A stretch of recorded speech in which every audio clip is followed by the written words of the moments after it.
Go ahead, Jordan. It started. Okay. Welcome to tonight's one shot.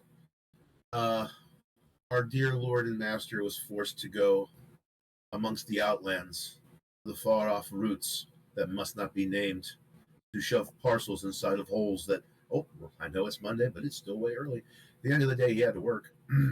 So we're going to do a one shot.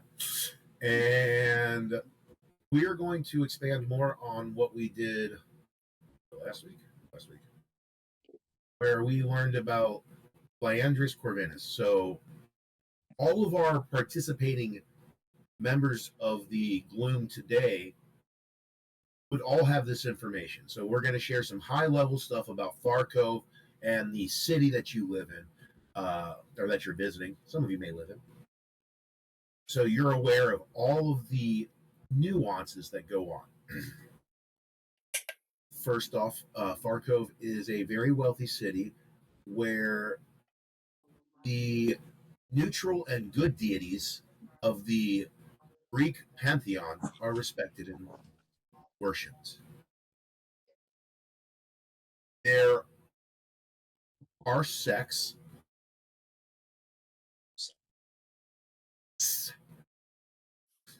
With a T. Yeah. There are the Order of Aegis. They are similar to the Roman Guard. They are basically in charge of anything that goes on as far as day-to-day operations. If you look at how the higher levels of Barkov work, you have basically a religious section and then a military section, and they come together to make decisions. The oracles are the religious sect. They believe in the purity and great things that Sir William believes in. No, they do not. Excuse me, the oracles that I have not written in the way they're supposed to be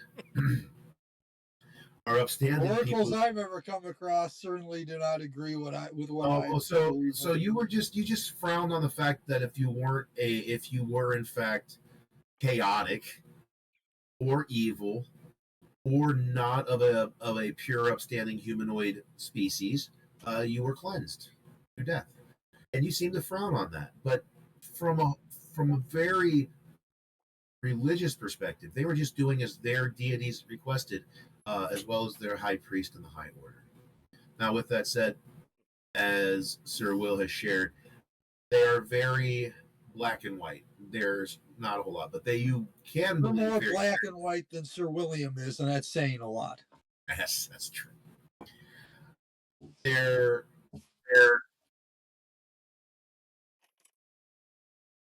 have been rumors and exceptions in the past that you have been heard about with things that have gone on inside of the oracles, rumors of demons and so forth. What have already happened several months ago? You would have heard of the disappearance of Lyanderis Corvinis.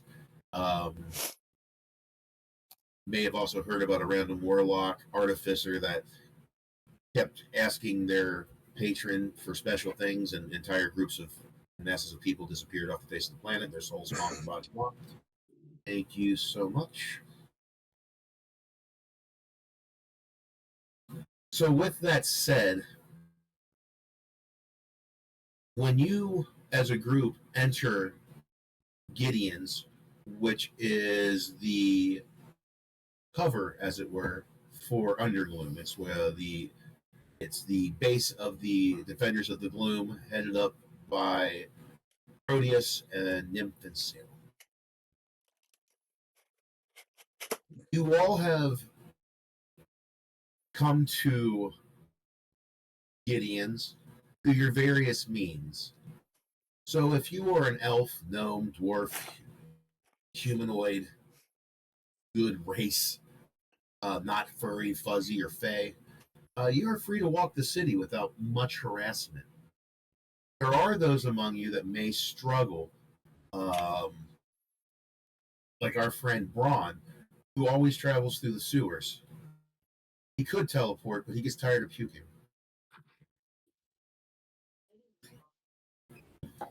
So with that information, you will be able to get more about the mission at hand. Currently, the Defenders of the Gloom had recently experienced some issues on the Temple of the Lost. They had some research expeditions go missing, and some of the Gloom Defenders found that there were cultists trying to revive what they believed to be Lyanderis Corvinis. Some very ominous things may or may not have been said by this entity that seemed to be bigger than life, but failed to be able to manifest inside of a very large statue of itself. Oops. So you find yourself today meeting up with cheese connoisseur Stilton in Gideon's. You're all to meet him there during the day. And I will get us all started on the. Let me get you moved to the right page, and boom.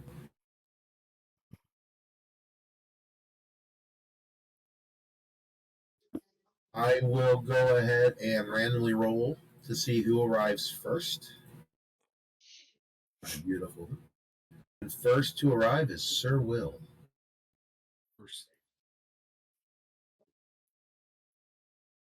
Sir Will, when you walk into Gideon's, you being a true human, I would assume entered through the front door. Osmar, but close enough. Okay. Holiest as holies. You see before you, as you enter, a small tavern. To the table in front of you, you see three dwarves. One you do recognize as Morris the Miner. You have had dealings with him in the past. Him and some other dwarf barbarian have had some strange exchanges. There's some lovely bar music being played by two lovely elvish women on the stage. You look to your left and you see Gideon serving two humans. As you walk down into the room, you see to your left a member of the Order of Aegis. He seems to be sitting and enjoying his time, likely off. You will note that it is kind of odd to see a member of the Order here, although you are aware that it is odd but not unheard of. So he could be here for his own reasons. He could be here because he enjoys drinking libation. And then off, sitting by himself, just barely head above the table, you see a hat. And just below that hat, two eyes, a big round nose, a piece of cheese obscuring the rest of the face. What do you do? I'll approach the hat.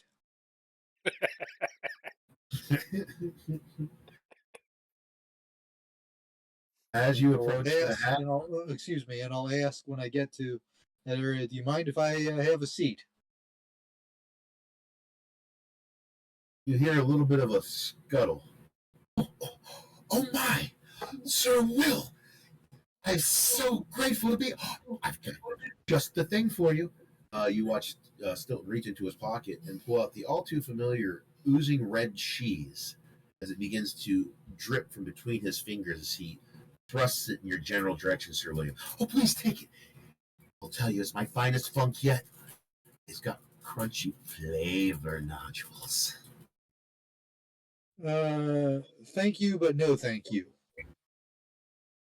As you decline the gift, you watch as little strings of putricity fall between his fingers and land on the floor. You notice it's kind of odd as the melted pieces of cheese, as they hit the floor, literally have what looks to be crystalline pieces in them that slowly melt away and become part of the cheese again. The next person to enter.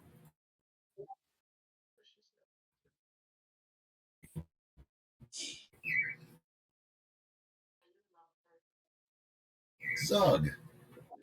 Quick side note: how are orcs viewed? Barco. I haven't played one. If Braun has You can't wandered enter through the space. sewers and he's a half orc, I think he should be able Yeah, to so figure you're it entering through out. the sewers. Okay. So you're So gonna. you're entering from up here. Okay. I was gonna say, I'm wearing like a hooded poncho, trying to just cover myself so I don't Yes, stand out as much. probably a smart idea. Do you have a disguise kit? Yes.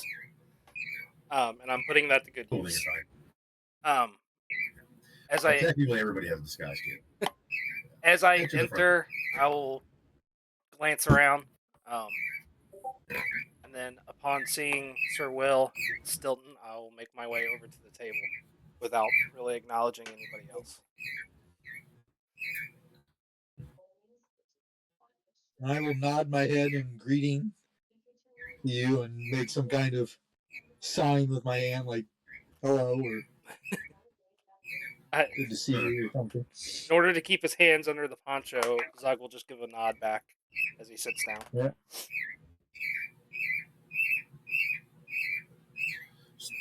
As you approach, Stilton sniffs the air. Scotty! Stop. Stilton sniffs the air. No, Zug. What is that? Delightful stench. Oh, there's a flavor here that I want to try.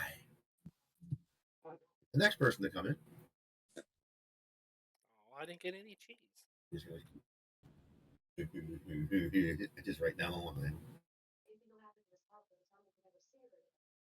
Braun, who has no charisma, no ability to hide himself, and no other sense, comes in through the sewers. Braun enters through here. Braun, as you enter, you hear Gideon say very clearly, you again? Hi. You got my specialty cooked up for me yet? Absolutely. You watch Gideon begin to prepare a mug of something behind the counter. I need you to roll a wisdom saving throw.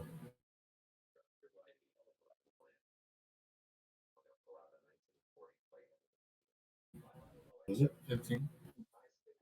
All right, so you're going to take half of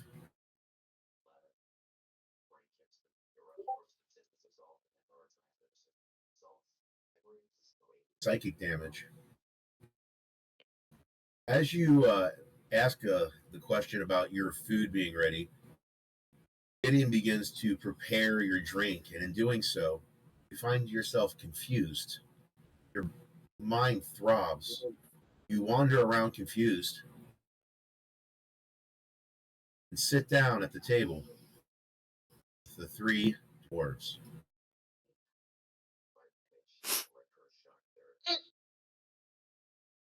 Does everybody remember what Gideon is? Oh my gosh, it's been forever since I've seen a picture. I have this in 4 different notebooks and I don't remember what he is. Here's your clue. Okay, I did not know that. You didn't know that one? No. What? No, he wasn't described as a beholder when we first went in that tavern. Oh, he's not a beholder. He's a spectator. He's an armless, so he's like one of his arm race is gone, and he was there as protection. That had to be from a So- campaign before I joined, because I've never had him described that way. Uh-uh. Yeah, that's Fair enough. All right, now I know. That's So cool. that's more of that backstory lore. That's that confusion thing. When Braun walks in, like, oh sure. So now he's sat down at a table with three dwarves, one of which is Morris. Well, Excuse me, ugly. You're at the wrong table. Morris, the miner, very directly looks at the orc with more compassion than a dwarf has ever shown to an orc with that statement.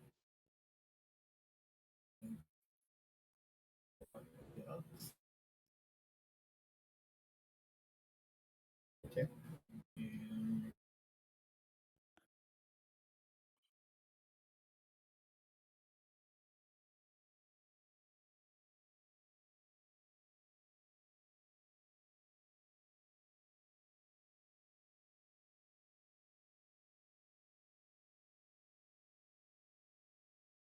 Got up and go around.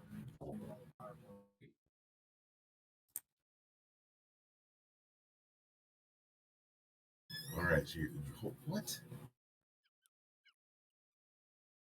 You excuse me, ugly. I don't trust anybody like you behind me. Go away. As he says this, you notice that the other two dwarves stand up. They seem to be less than happy about your general demeanor.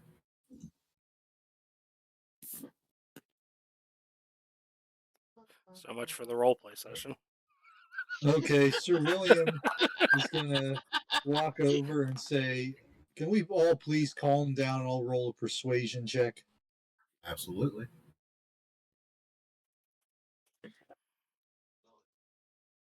"23.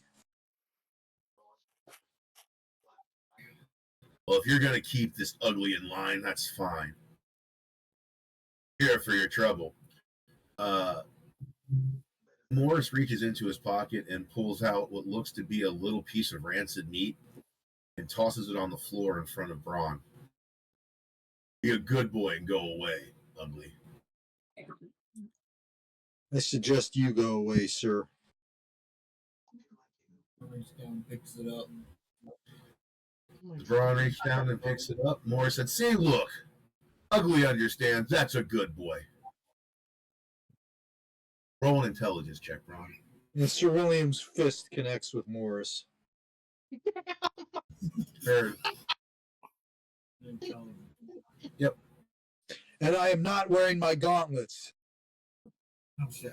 Not after I punched somebody to death accidentally." Right, that's true. We did do that one, didn't we? Whoops. As Morris chuckles to himself, the firm, square fist of Sir William catches him square between the eyes, knocking him down onto the ground, unconscious and prone. Sir William has a strange smell of poo on his hand now. Yes, okay, I guess this is the guy I It is the guy. when you referred to a certain dwarf barbarian. Yeah. Unfortunately, Never mind the fact, of course, this was a different Sir William. They're all the same, so yeah.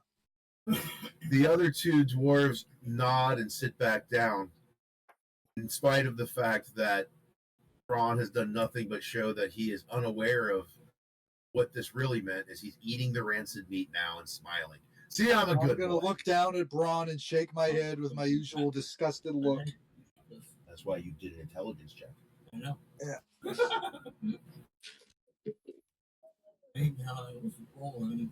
I'm sorry, I should say look over at Braun, not down at Braun. I forgot how tall Braun is. Braun wanders over and sits at your table. The confusion starting to wear away as he begins to remember. I'm going to use 5 points of lay on hands to revive the guy I just punched out. All right.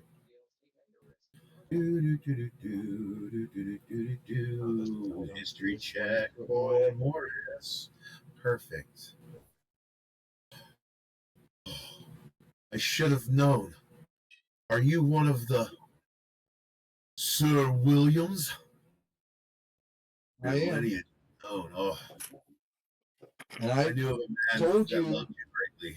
that you needed to calm down, and you kept on going, sir. Sir, you know my cousin, and you know well, if you remember, that I do not calm down, nor did he. He had an affinity for one such as you. Will! Oh, Will! I still remember his chants at night. I take my leave, good sir, and Morris ducks away. Out of character, that was very good for you to back away because I figured I'm doing as many shout outs as I can. I was like, wow. because I You might have get been there in a breaking bar my fight. oath in a minute. Be afraid of the fist of roleplay. Right? Oh. Oh! Ohm enters the front door. When Ohm enters, he has noticed that the music has just started back up, and a sense of awkwardness seems to be filling the room. You noticed a group of dwarves helping up and cleaning off another dwarf dressed as a miner. Uh, through all of this, you do notice that there is still an Order of Aegis guard sitting against the back wall, but he didn't seem to show any care about what was going on in the room. You very quickly notice Sir William and Braun, as it looks like Braun is a child being reprimanded, sitting very closely to Sir Will, but not touching him because that would be weird. Slate pulls his cowl closer over his head and just shakes his head as he slowly makes it over to the seat. When he sits down, he looks over at Braun. What did you do this time? Honestly, he didn't do anything this time. He just showed up. Usually all it takes. You watch Slate's eyes go wider than they should. Well, I'll be. And then he pulls down his cowl.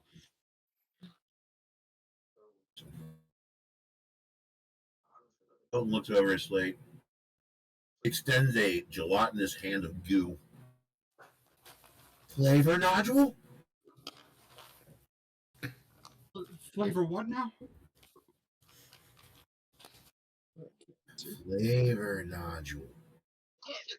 You'll love it. A putrid explosion of flavor and a sensation of numbing and disgust that only can be described as heavenly. Try some. He tries to put it in his mouth but can't reach. From the paper. Zug will reach out his hand and take the offering. Having not noticed Zug yet, Stilton is taken back. Oh!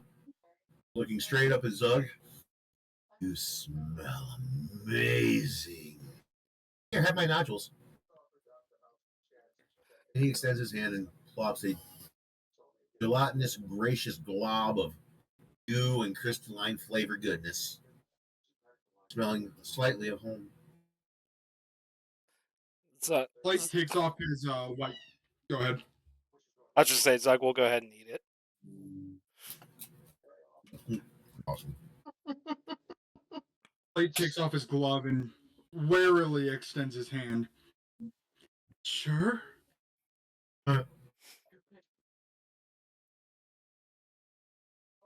Drops it into your hand fully. Disturbingly begins licking his fingers clean. Stilton licks his fingers clean. He doesn't lick your fingers clean. Make sure I clarify that. Locke enters through the front door, unable to see over the furniture in the front of the room. She has to walk around to be able to know what's in the room. Locke, are you going to the right or to the left of the table? I'm gonna go to the left.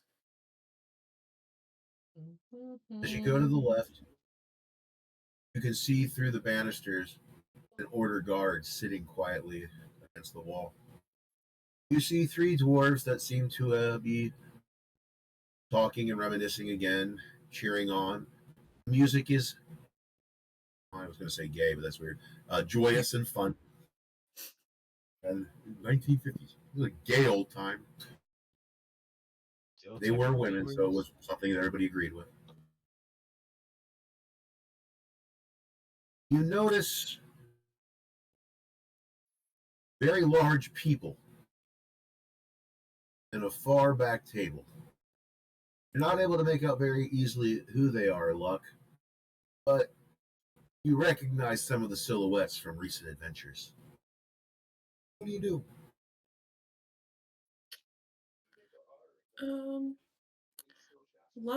I'm gonna walk up to the bar and actually get a drink before I join the group at the table. All right. So how tall am I? I need to remember this. I should know this. I'm assuming between 2 and 3 foot. 3'5" is what I have on here. So I don't know how high the bar is. Like the bar is Human height. thing. Okay. You can So I'm climb gonna your way up on it. Great. Not So the that's what I'm party. gonna do. And I'm gonna say whatever the best you have is right now. As you come up to the bar, you see 4 open stools to the left, and then a man, human, drinking. He seems to be just a commoner. There's 2 empty seats, and then down at the far end of the bar, sitting by themselves, mumbling, seems to be a gentleman that's less than friendly. He is wearing rags. He seems to be one of the remaining features of Old Poor Town, as he didn't apparently get the memo about gentrification. Oh, no. Where do you sit? I am gonna sit. I'm trying to find my dang screen. Why am I struggling with that? I'm gonna sit right here, All right. but I'm actually gonna change my order and tell the barkeep I want 2 of that drink, so I can slide one down. All right. As Gideon comes up to you, what drink can I get for you, ma'am? Whatever your favorite is.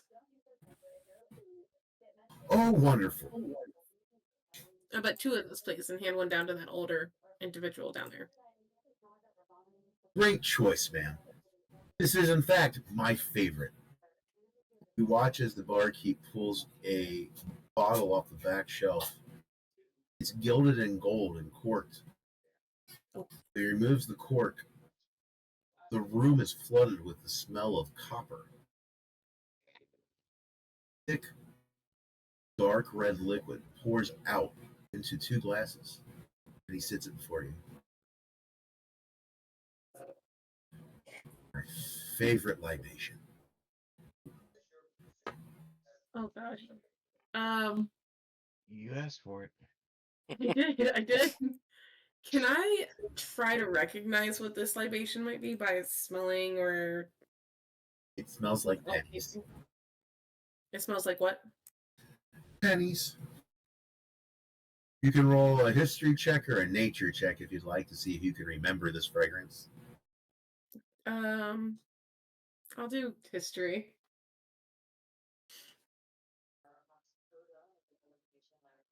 $14? There's something so familiar about this smell. It's not a happy familiar, but it is certainly familiar. You're not able to pinpoint if it's from your adolescent days or from recent years in battle. Oh Lord. I'm going to go ahead and take a swig of it. Oh God. It's my Constitution. decision. Constitution check. Wait, do you have a fetish for blood? I don't think I do. Okay, Constitution check. I mean, my character likes to make people explode, but I don't know that I have a fetish for blood. Oh, depending on how this Constitution check goes. 15? You throw it back and immediately remember what that smell was. As the metallic liquid coats the inside of your mouth and you gulp down the last bits of blood, the question that comes to mind is, what species blood? As you have one more lovely shot of it next to you. Oh, I slide that down to the older man. She took one for herself and one for the old chap. The old man Mm-hmm. patches it, sniffs it, looks down at the halfling. I'm not falling for your contracts, you vague bitch. Oh no. He staggers off the stool holding in his hand what you now know to be a shot of blood. They'll never take my soul. He staggers closer, more aggressively, more erratic. Can I trip him as he tries to get closer to me? Describe how you're going to do that. So, or actually, I'm sorry. I'm going to change that. Can I use my antagonize spell from my rogue's mantle on him?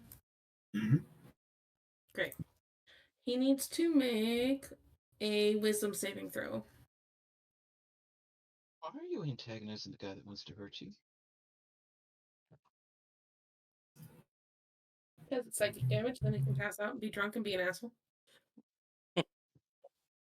Asking you shall receive the answer. Nice. Luck knows exactly what she's.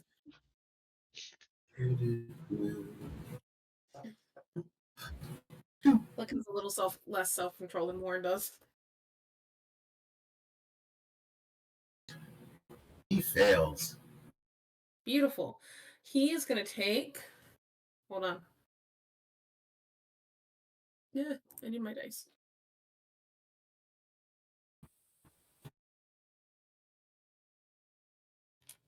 Six.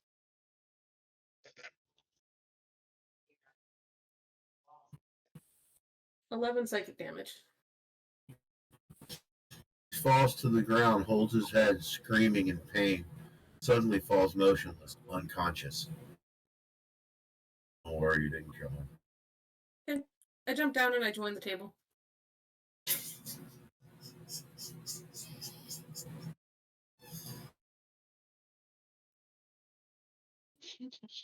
Looks over at Sir Will and says, "Wow, that was amazing."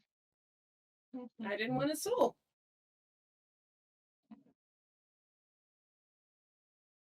Finally, Spelunker walks in the door.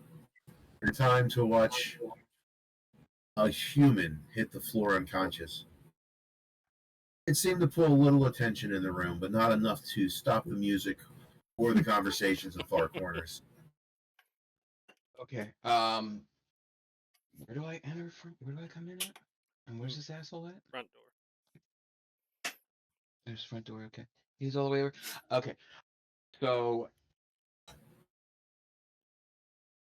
bleached white hair still. There's probably cave dust in it. Got a map in front of me. I'm oblivious to what's going on as I walk through. Look over and go, yeah, that's not on this map. Oh. And yeah, 100%. You can tell I'm a drow. I don't give a shit. I keep walking with my maps looking at it. Walk down the stairs. Oh. Bump into that asshole that's in front of me. Oh, I'm sorry. Oh. Hey, any good hey, do you know this cave? You know any secrets that aren't on this map shown right now? I literally talked to him in Dwarven. But you're talking to him in Dwarven. He looks bewildered and confused. I just excavated out of this cave the other day. I found this shaft over here, and it has some predated, almost like dwarven tinges to it, with maybe some relics. Give me a second. Open up my bag. I said, "Yeah, I found this. Can you confirm if this is dwarven or not?" I just some small little china piece of cup or something that's got maybe some potential dwarven runes on it or something.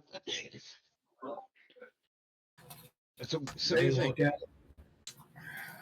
Let's see. This is fun. Praise.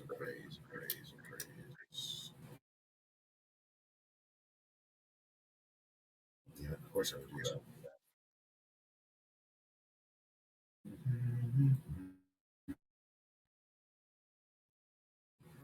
As they look at the item,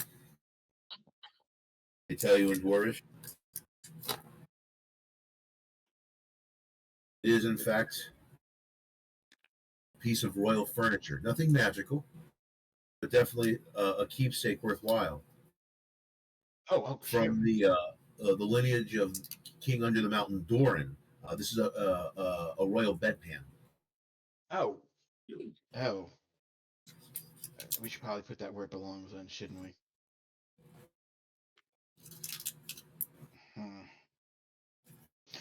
So I grab out my quill and I mark on that. Okay, we will.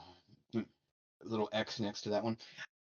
Out of respect, I don't want to make anyone mad or anything. Um, hold on one second. I reach in my pack, grab a copy of it. Here you go, right there, and mark on the map.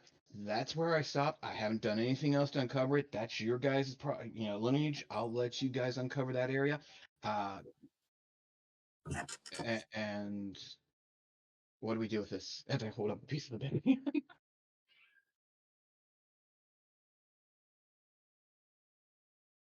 Take it with you.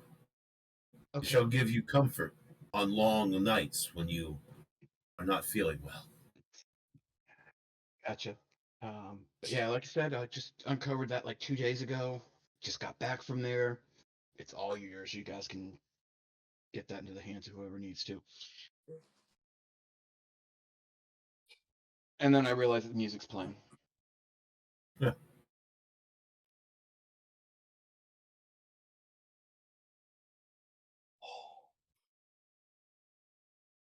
Not impressed.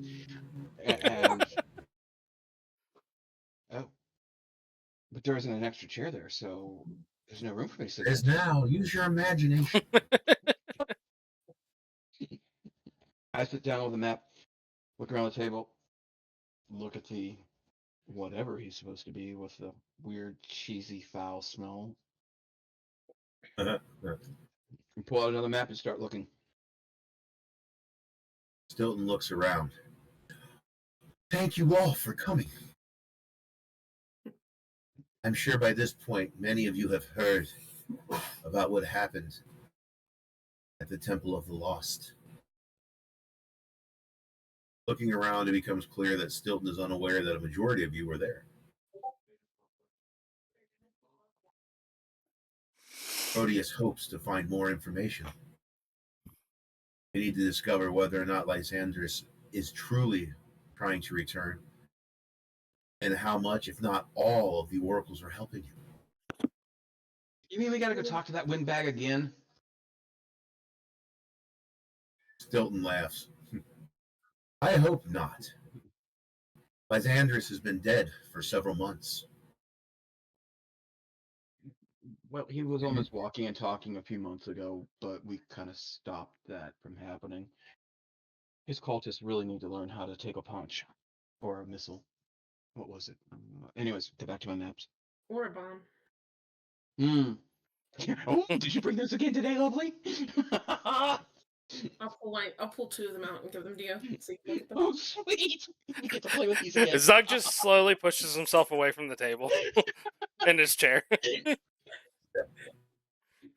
As Zug pushes back, they notice the order guard that had been sitting against the wall has come up behind you. Would all do well to not speak that Remind name. me. A cold air falls over the table.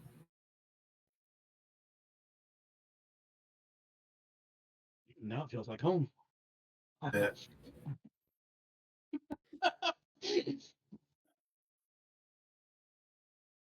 Now remind me again, this guy's. You said Order of the Ages, correct? Correct. And how is he in regards to the Gloom Defenders? So the thing that stands out when everyone came in, especially for Sir Will, is this: you're in what used to be the old port town. This is a place where there's no reason. It's kind of lawless. They take care of themselves here. So finding an order guard here is weird. Now, with that said, it is known that there is a faction amongst the order that is supportive of the defenders and of Fae as a whole, that is backed by Lazarus.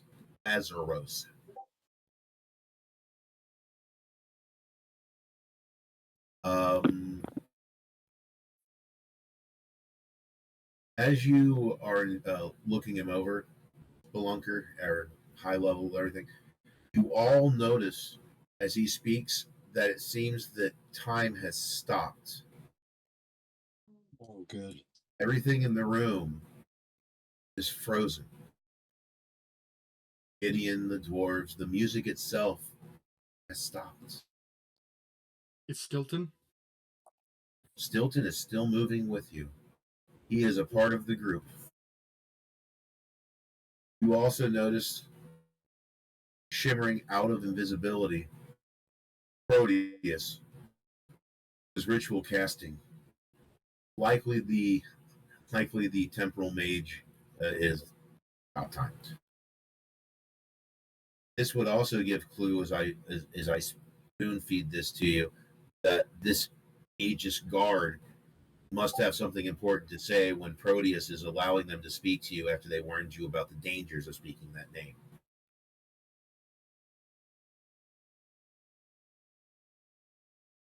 Guard continues. Technically, Stilton said the name, not us. Just saying.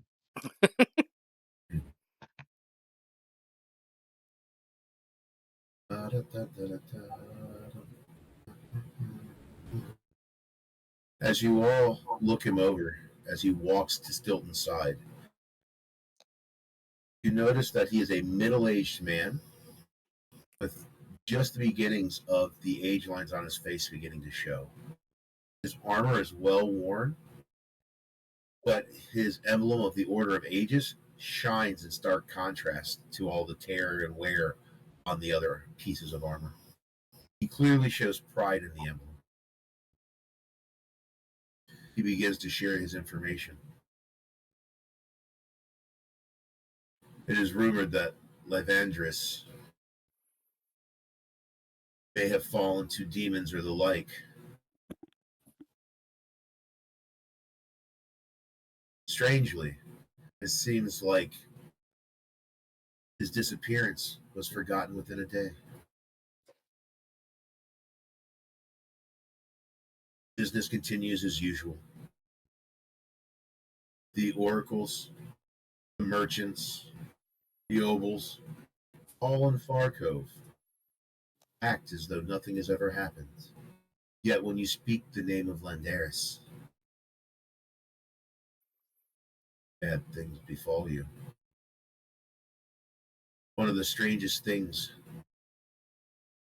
that had happened were the rumors of demons. Whether or not they destroyed Lyanderis, or some rumors state that he may have sold his soul. Unfortunately, those appear to not just be rumors. Oh my. If that is the case, there is much to worry about. What leads you to believe that there is in fact issues with Lyanderis? We witnessed the ceremony that I believe we did manage to interrupt, but not before things happened. I'll just leave it at that. In short, he's back. Probably Yeah. looking for a vessel, if I had to guess. Yeah. Oh no. That would mean the About that. rumors of my bad. You mean we're talking about those little guys that were around that little altar that I zapped and Yeah. oh, didn't I just say I We hope were we won't have to deal with him chanting an again? epistle, and it was nothing good. And yeah. I'll tell you right now, when I recall that conversation of those chants, some of the things that they were talking about doing to their own parents was really blushing. Anyways,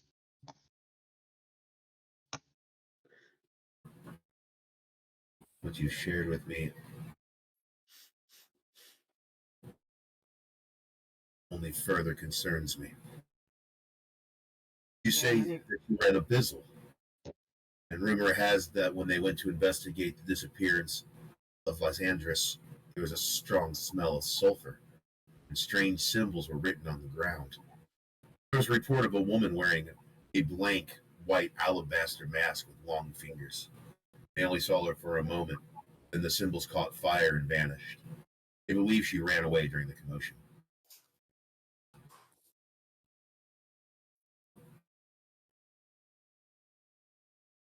if you saw my friends in action during that combat, you'd run too. So I mean, I get it.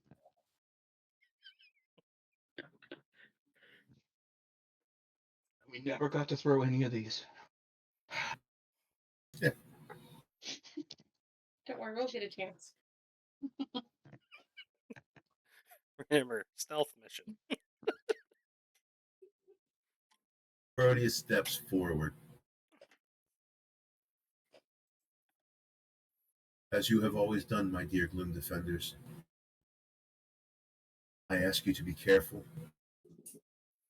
Do not take unnecessary risks. You are all, in fact, strong. But I have learned in my time, growing my wonderful defenders, that chaos tends to ensue. I shall give you these. You're all given disguise kits. You're all given your coin with Lazarus's head. And then you are given one potion. This is a temporal stasis field. If you break this, and you are within a cube of 30 feet, all time outside of that space will stop for 1 minute. This will give you time to cast a teleport back to Undergloom. The hope is that you will not need this. My experience, Proteus looks over at Braun, is that you'll likely need this. Please be well and be safe. Proteus waves her hand and a staff appears. She knocks the ground twice. Dust billows out from underneath of her. Her eyes grow blurry and dry. When they open again, time is moving. The order guard is missing. And Stilton is in front of you munching down on cheese. He looks up. Prepare yourselves in your disguises. You shall go with evening prayers. See what you can find in the order. Excuse me, I messed that one up. See what you can find. The oracles. That's those. What are you going to do?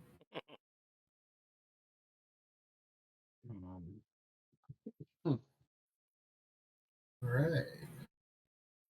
Light holds up the potion and looks at it and just starts counting on his hand. I could throw 30 daggers. This is going to make this easy. And he quickly stashes it. All right, so at this point, you've got 6 hours until you will go and infiltrate. So during this time, if there's anything you want to do, basically think of it as a long rest, even though nothing was done. But you could prepare potions or hit your bastions if you have them. You'll be And preparing my your 5 disguise. points of lay on hands back. Oh. Get your 5 points to lay on hands back. And my 4 points healing.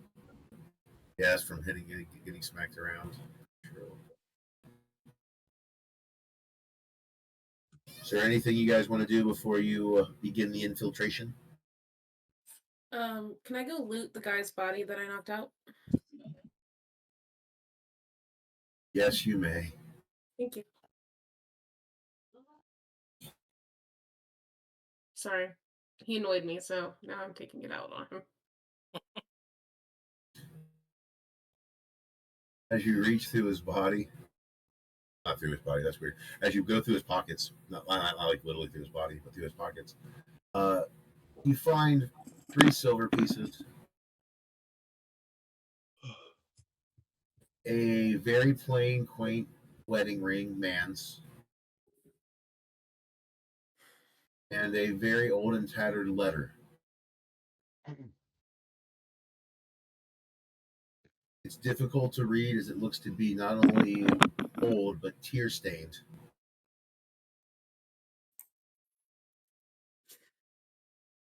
And the letter can only make out the opening, my dearest goat.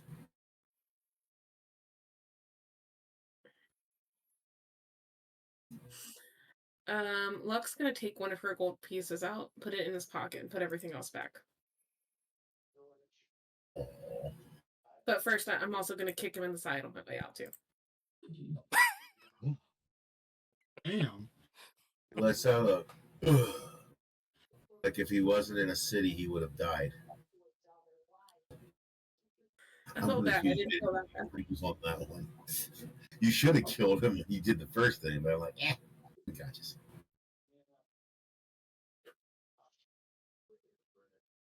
Anything else from anyone else? Oh, Zug is ready. Do you guys want to discuss strategy on how to infiltrate, or are you just winging it? Leroy Jenkins. Oh, shit. Jordan, Yeah. you know this group too well. That would not be an infiltration. That would Yeah, be that's right. Sir William shouting out Leroy Jenkins and charging in stupidly. This is really one of those ones where I'm like, man, we got a lot of good role play in. We'll see how much longer this lasts. I say we just take them out as we go. Problem solved. Worst part is I used the antagonize the only time I could use it now. So. You just had a long rest. You just had a long rest. Oh, it's only you only get it once per day, I think. I get it from my mantle. I can't do spells. It Well, comes pretty from my- soon it's going to be the next day. Let's see, hold on. Well, we can really play screwy because you used it and then you were in a temporal stasis field by a time wizard. So, like, DM says a new day has passed. Oh, I do know something I want to do. In that time when we did the temporal, I go find some frickin' Fey wine from behind the bar. I empty out those dwarves' alcohol, fill it with Fey wine, put the bottle back, and come back and sit down before it all goes away. Just for my own fun, I'm going to give them a con save. When time resumes again and you've done all those fun things, it becomes very clear that you have gotten them fucked up.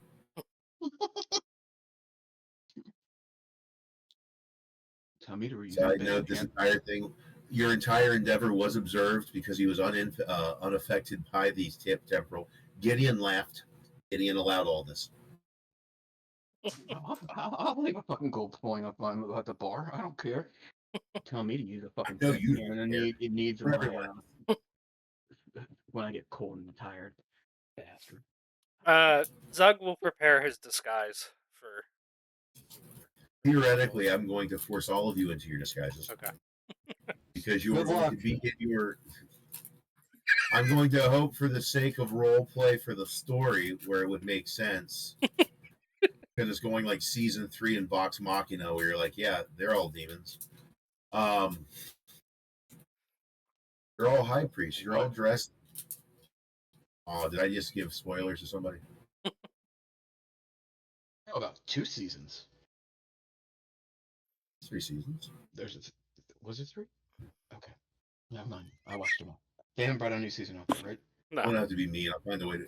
Once I get things right, we'll just start group watching shit. Watch it together. Okay. I was like, wait a minute. I thought there was only 2 seasons. They brought out Yeah, the one? third one just came out a couple months ago, and then I binged it. Well, technically, I heard Tracy watching it, and then I had no choice because I couldn't wait any longer. So you've all arrived in your beautiful white robes that cover your heads.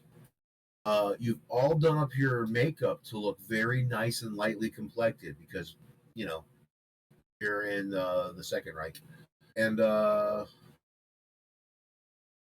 Is there enough makeup to turn one's skin that pale?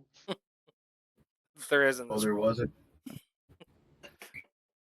There is a version of a story where Braun's skin gets burned off, and apparently it turned white. I think he was trying to look like the orc from Two Towers. Okay. I'm just asking because, well, I have the drow skin. I'm just asking. We are going. Hold on, maybe we can do the 1 foot by 1 foot cloth that just keeps changing different faces you'll put in front of your big hippopotamus skull. Oh, my bad. That's not realistic.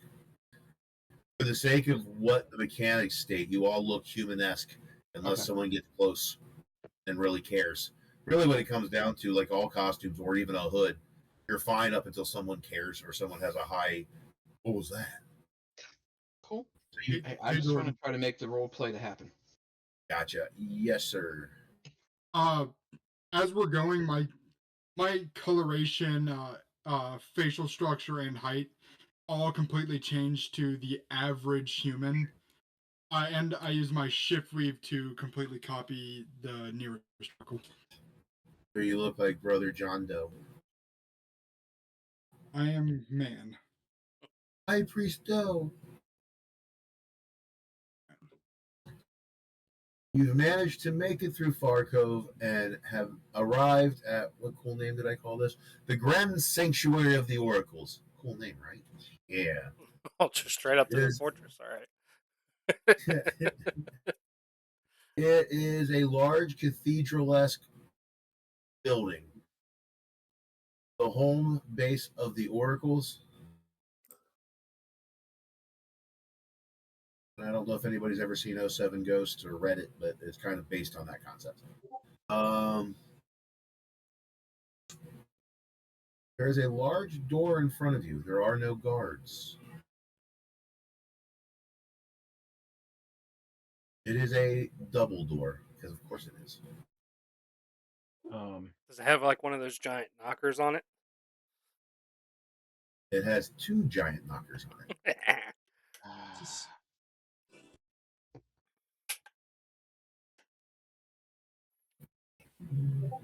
Zug will go up and just grab the knocker, One hand or two. one hand, and slam the door as hard as he can.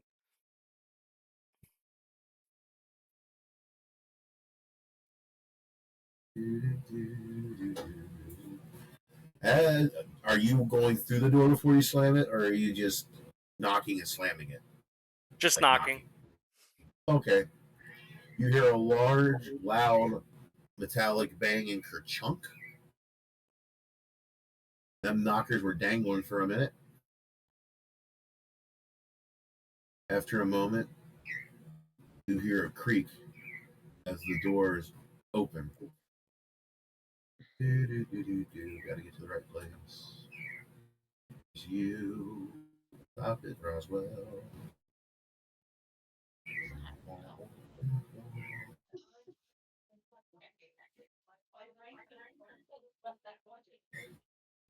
Jordan, you put car on the map instead of Spelunker. I just hadn't changed it back. Damn Oh. it. Zoomy, zoomy, zoomy, zoomy, We're zoomy. going down that same room. You know. Mother Roswell, New Mexico, stop scratching me. Love you, brother. It's fucking insane. Stop that. Ass lunker. Boom. There he is. Hi, Rosie. Stop stepping on my keyboard, Rosie. You see before you a very open room and two large horse-like creatures with horns. You know them not to be unicorn, but you can tell that they are good in nature. Above game, this is also a shout out to the clues about who the evil abyssal is.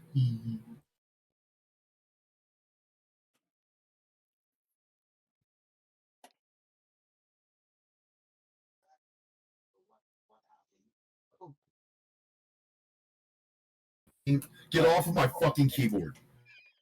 You pissed me off. Now get the fuck off my desk. Pain in my ass. Game pause for players. Thanks, you dick. When you touch stuff, I don't know what it is.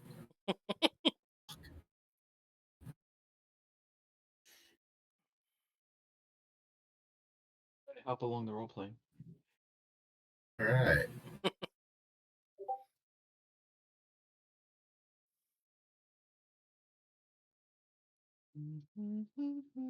Let's to your minds.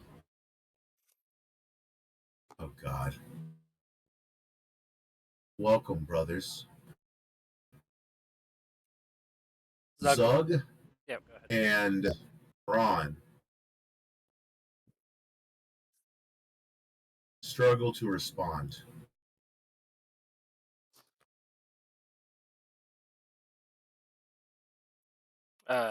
Zug will just slowly nod his head.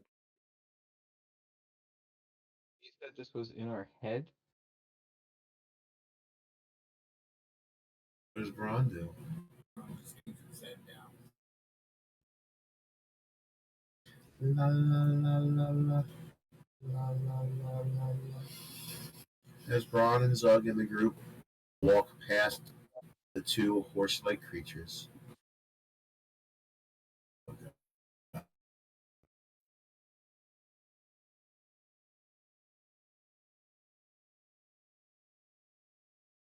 one of the horse-like creatures sniffs the air.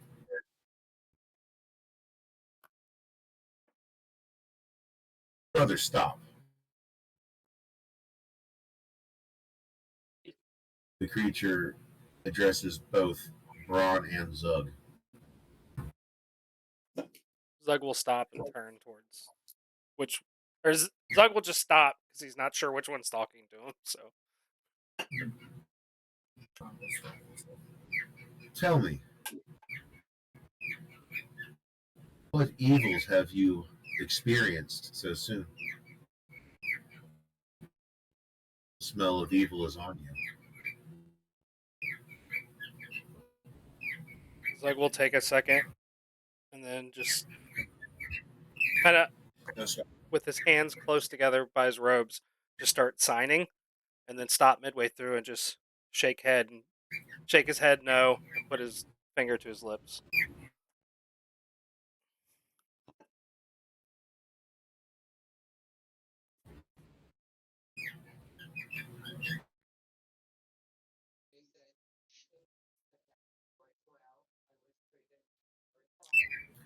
Braun, what are you doing?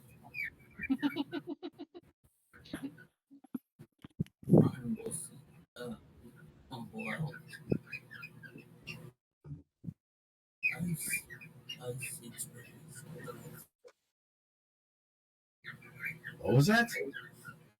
I don't know. Braun sits and mumbles incoherently. Is that what you just said? Yeah, Okay, good deal. like in tongues. That was real. You're speaking in tongues. Roll for deception.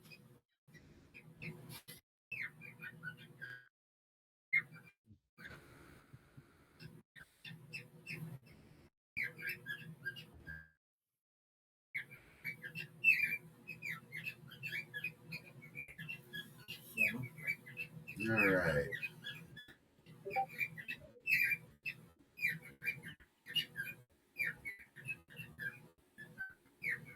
I believe evil may have overcome this one. Remove your hood so we may see you, brother.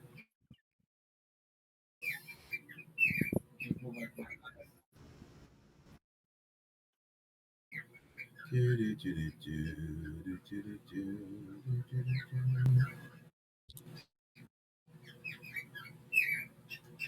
me a favor. I need you to roll a charisma saving throw.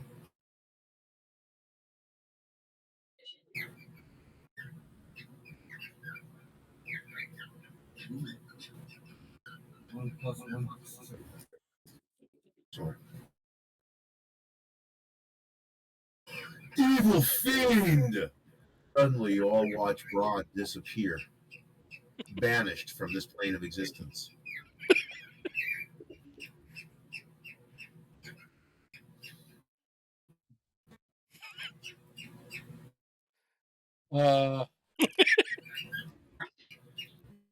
Oh, that is an at one. Yeah, that's an automatic failure. I was going to say he should have had like a +3 or something if he was near me. Okay, so he still has a 4. For +9 to insight, really is a pain.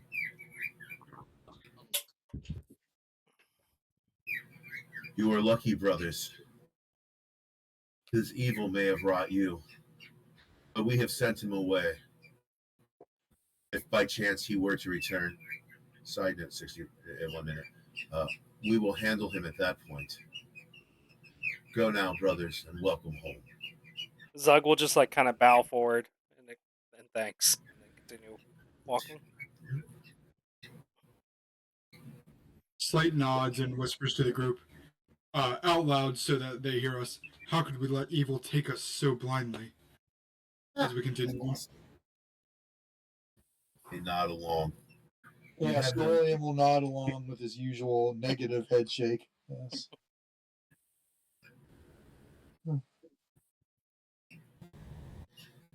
As you pass through the next set of doors, you enter a long hallway filled with doors. Straight ahead, you see double doors ornate, likely entrance to a large tabernacle or church area. If this is following what you're used to seeing from, man, I wish you understood how the mechanics of this stuff work more. Fires. You do see that there are ornate pieces of armor as well as pictures depicting the various stages of the oracles throughout the history of Farcove. There's a door here. There's a door here. There's a door here. There's a door here. Door here. There's a door here. There's a door here. There's a lot of doors. A lot of doors. There's a door here. There's a door. All right, so you get the picture. Yeah. Lots of doors. No one around. What would you like to do? Zug will take a moment, kind of look down both hallways, and then the main double doors, and then just kind of turn to the group and shrug his shoulders, as if awaiting a response from somebody about where we should start. Could I walk up to the door closest to me? Sure. Which for me would be, I think, try to find myself here, sorry.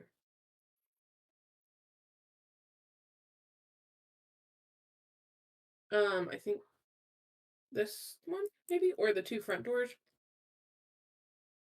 And I want to try to put my ear up to it and see what I can hear. All right. Roll perception.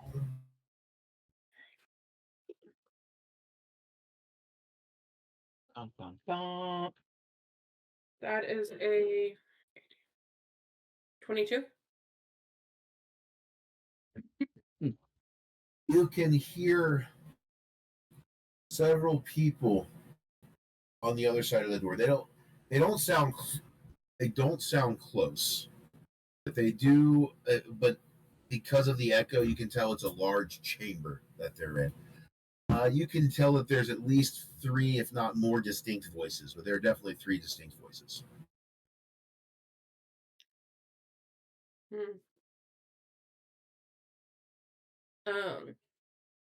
I'm gonna. I don't know how big this area is, so Luck's gonna whisper. Oh, we have our emblems, right? Yep. Look, I remembered something for once. Through the emblem, Luck's gonna say, "There's several voices, but I don't know how close they are to the door. I don't think they're very close at all. Should I knock?"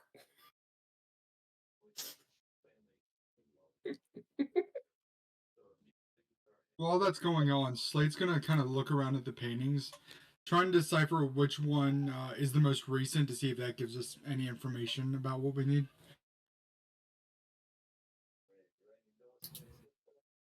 Just to be curious. Roll a perception check.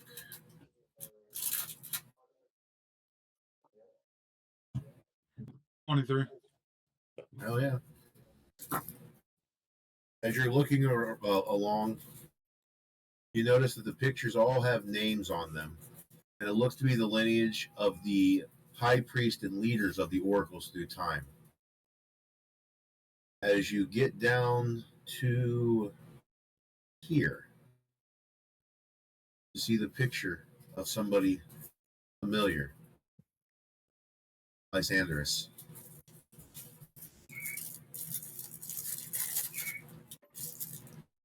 On this picture, you notice something strange.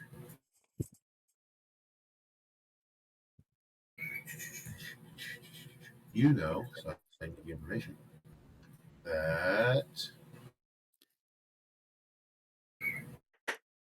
all of the oracles wear pure white robes with a hood. They carry a small white bag on their side with various religious supplies and trinkets. But every priest also carries a ceremonial mask and a tame that represent their religion. We know that Lyanderis is a follower of Janus, but Janus normally has two faces, one feminine and young, and one masculine and old. You notice that the mask that Lysandris has is two blank white alabaster faces.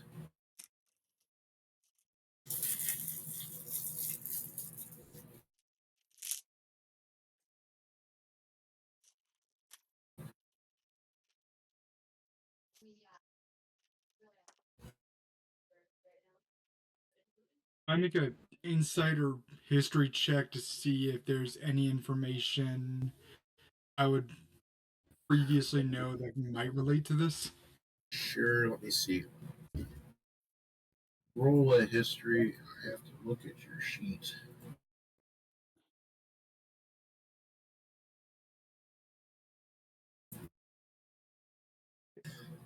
I totally read Spelunker as Spunker. Not far off.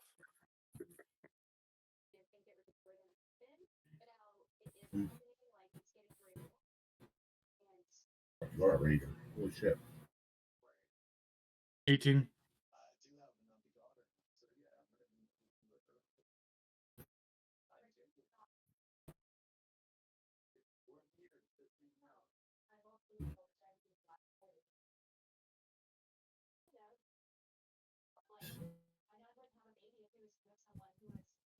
Due to your criminal background, you had recognized this type of mask from cultists you had seen, but never the two-face mask. These cultists that you had seen were warlocks, and they followed one of the lesser demons.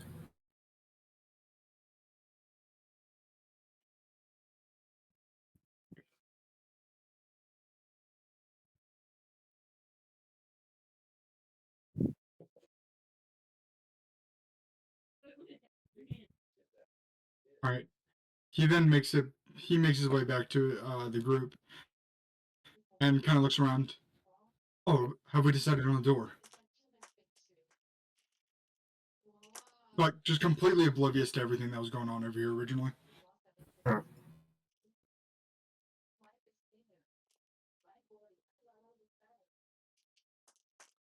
Renee, what is Mm, what I was does gonna Luck say think? I was gonna do something, but I don't think that's a good idea. We encourage bad ideas. No, not in this case, because I'm not trying for a TPK. Um, over the emblem, since I know you can hear us versus them hearing me. There were a few voices in there, but they don't sound super close to the door. We could knock, but I don't know how many people that's going to rouse. Perhaps one of us could just peek in. Ron, odds or evens. Oh god. Odds.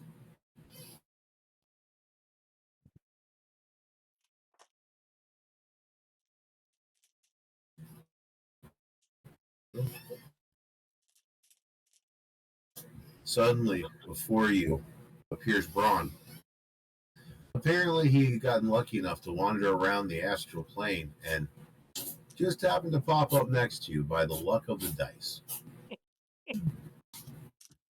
Convenient.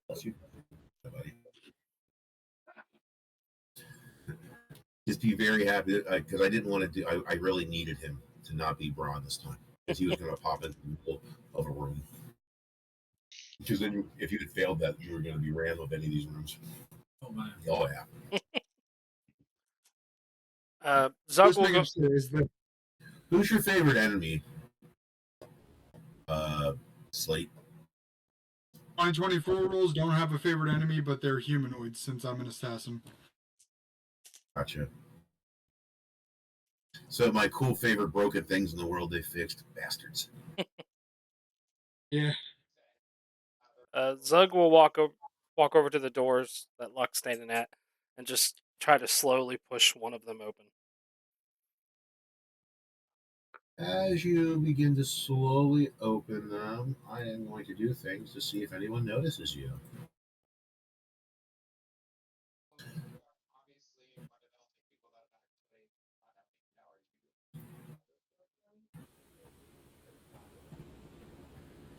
La, la, la, la, la, la.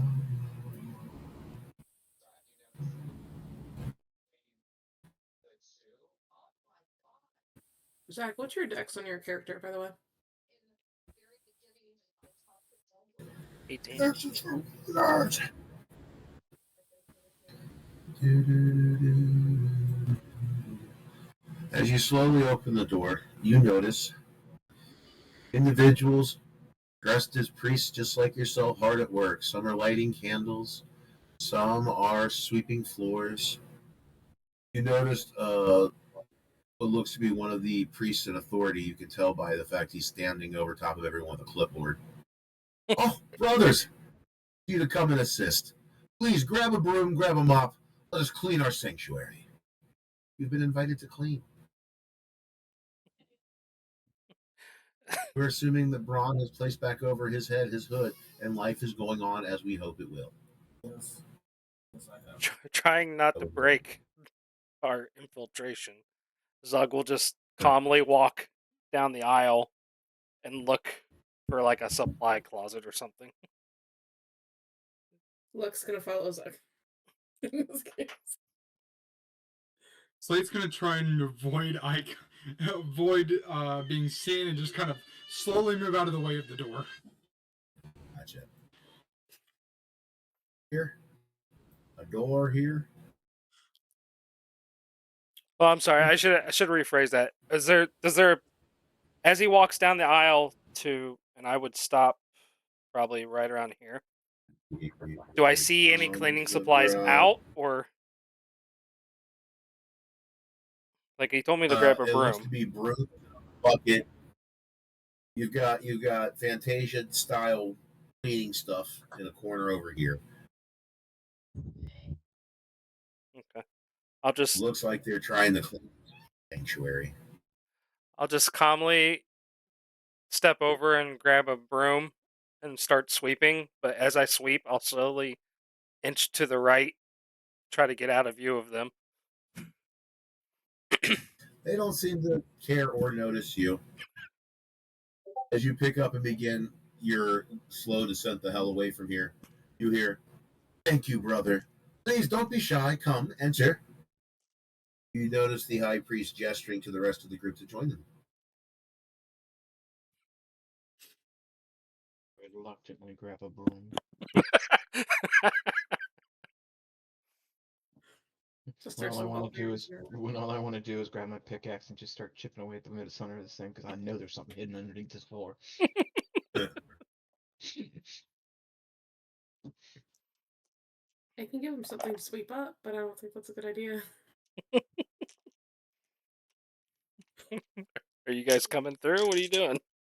I followed you and kind of followed the. I thought I reluctantly go and get a fucking broom. Ron, what are you doing? On the rest of the room. Oh, the group is all right. So you're the large one following the small one. Are you going to grab any of the cleaning supplies and stuff and help, or are you just going to wander around aimlessly? Yeah, I want to grab just start. Describe how you're sweeping. Just just back and forth, back and forth.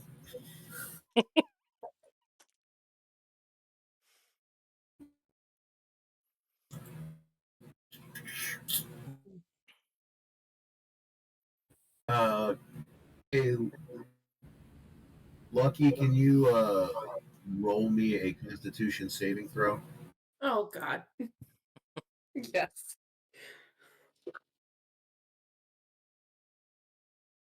All right. Hold on. Constitution saving throw. Yep. That is a 14 or 15. Sorry, I can't do math currently. You begin sneezing uncontrollably as Braun just seems to be stirring up dust, not really doing anything. He has caught the attention of the high priest. Brother, we are here to clean, not maim. Every stroke should be a prayer, and every prayer should have intention. Oh, I'm sorry. Can they see Lux's face where I'm standing? Can you see Lux's face? Can they see Lux's face where I'm Well, standing? technically, you're all hooded, so you've got that. So they don't see your face directly, no. If any of the rest of the party can see my face, you'll just see Lux's eyes go.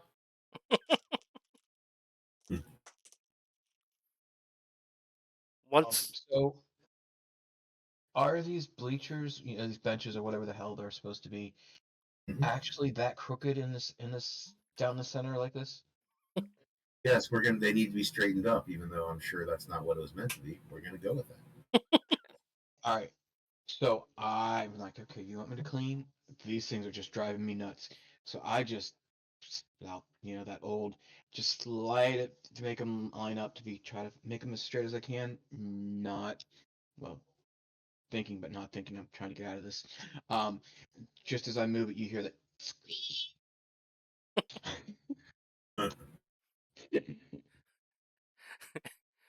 while he's making a lot of noise, I'm gonna try to sweep my way into this corner and check this door to the north of me. Here. That door appears to be unlocked. I will slowly try to push it open. I'm following Zug to assist in opening this door quietly if we need to.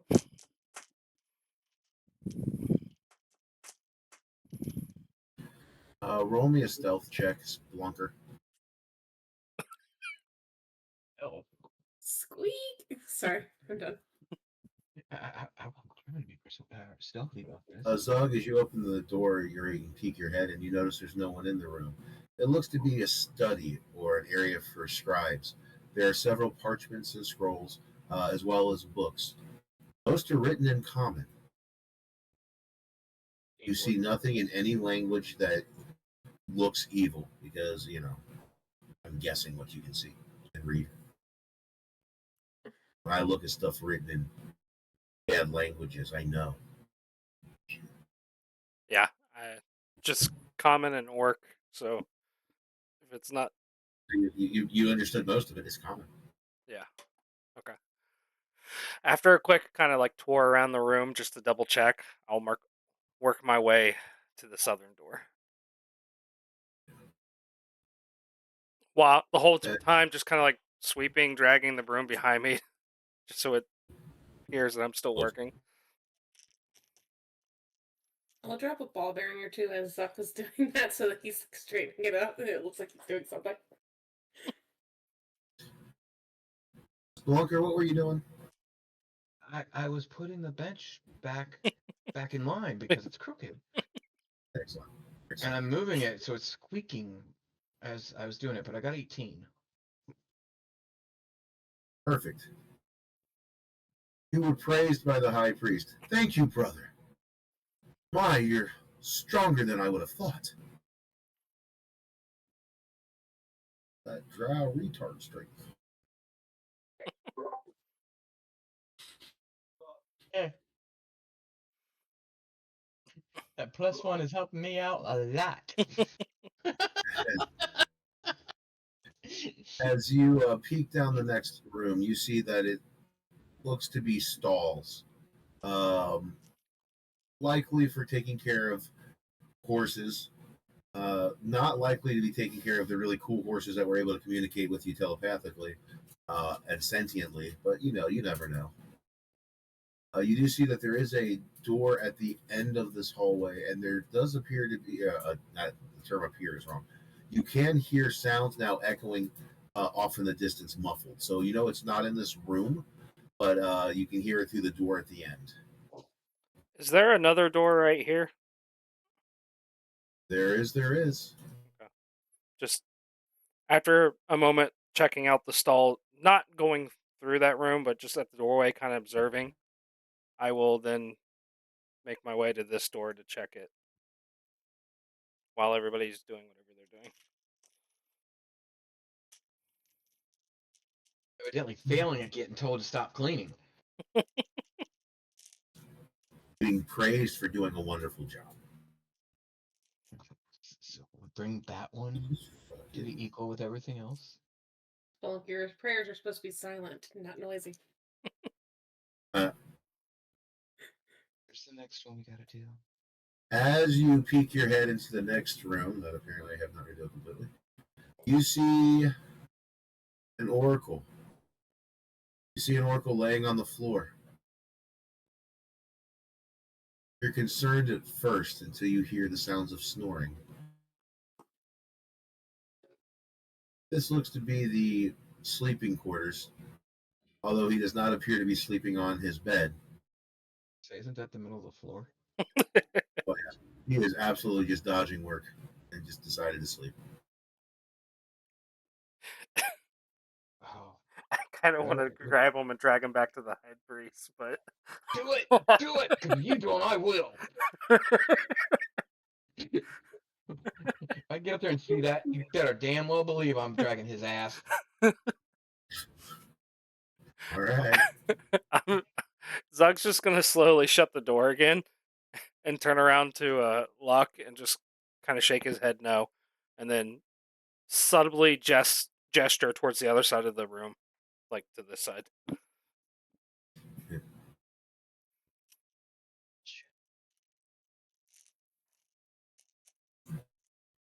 He said he wanted role playing, Zach. While all that's going on, Slade's going to be down here kind of checking out the lower rooms to see Right. what all's in there. Hey, Slade, while you're down there, you heard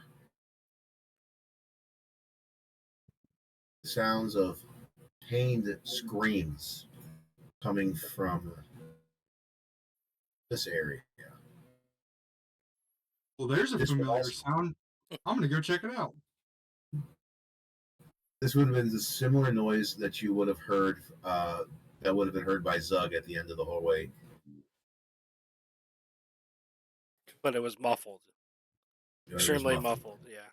Yeah, it's not extremely muffled when it comes for Slade. Slade's like, oh, it's over here. Yeah, I'll go check that out quickly. As you get closer, the sounds get louder. Do me a favor, roll. What's your PP? 18. Oh shit, never know about. As you get closer, it becomes clear. You can hear a bizzle coming through the door. Thought I saw you could read that. Now I'm reading it. You can feel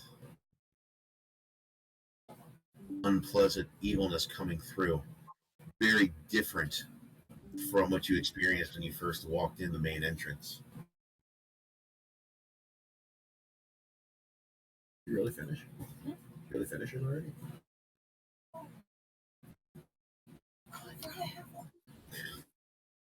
Surprised. I discern what they're saying. Here we go again.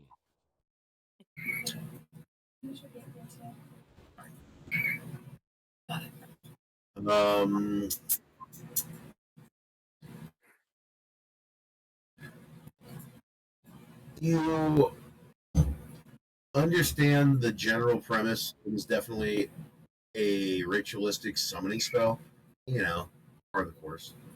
But there are a few words that stand out. Metamorphosis,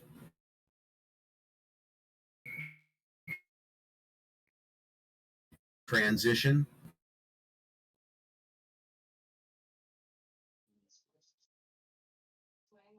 aldenac. Aldenac, you said? Yep, Aldinach.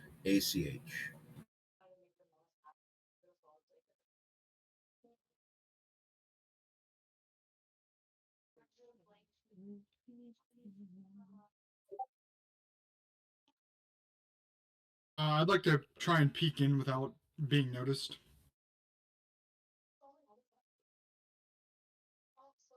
Are you just gonna reach for the door and try to open it up gently?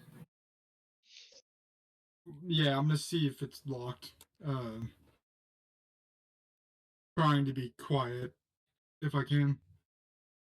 Can you do me a favor and roll a charisma saving throw? God damn it. Apparently fucking not. 5. Shit. I think you have advantage on this one. No, you fucking don't. Oh, shit. Ah. Ah. Oh. You're stunned. You reach out to the door to gently open it, and you feel your body not listening to your commands. You're unable to move. This might be a little bit of a weird question. Is it with this? Is it like a spell? And because my creature type is technically Fey, not humanoid, and I know that there's some spells that only affect. Yeah, that's so. Here's what I'm going to tell you. You have advantage on this particular spell type because it's considered because it's a charm base. Stun is charm base. I'm not going to question it. You've got advantage, so roll again. Because you're Fey, you absolutely have advantage on magical. Didn't help almost you. Almost a fucking nat 20, yeah. It was almost there, and then they wanted you to stay in place. While your body is frozen, your mind is free to share. I can't feel my legs. I say it through the emblem. Lieutenant Dan! Lieutenant Dan!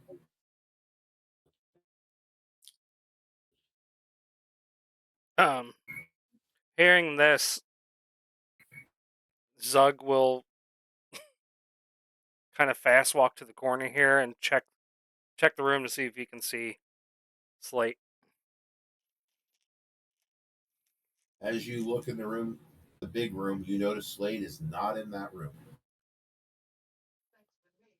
Are you going down the hallway, or are you checking the I call it the tabernacle, but this is you. Are you checking this room? Yeah, like I walk back. I walk back to this corner here to look at all of us and see if I can recognize Slate, because I didn't see if he came in the room or not. Slate, he did not come into the room. You know he is not there. Though you do notice everyone else oblivious to the world, hard at work. You look over, and you would hope that your other Gloom defenders would have heard what was being shared. Hey, Braun, roll an intelligence check.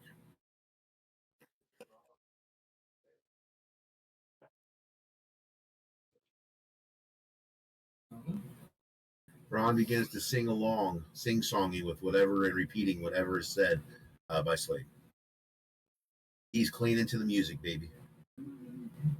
I'm gonna turn and get Lux kind of attention, and then I'm gonna just set my broom against the wall and just walk with purpose back to the middle room, then down back towards the exit, or at least I'm gonna attempt to do that.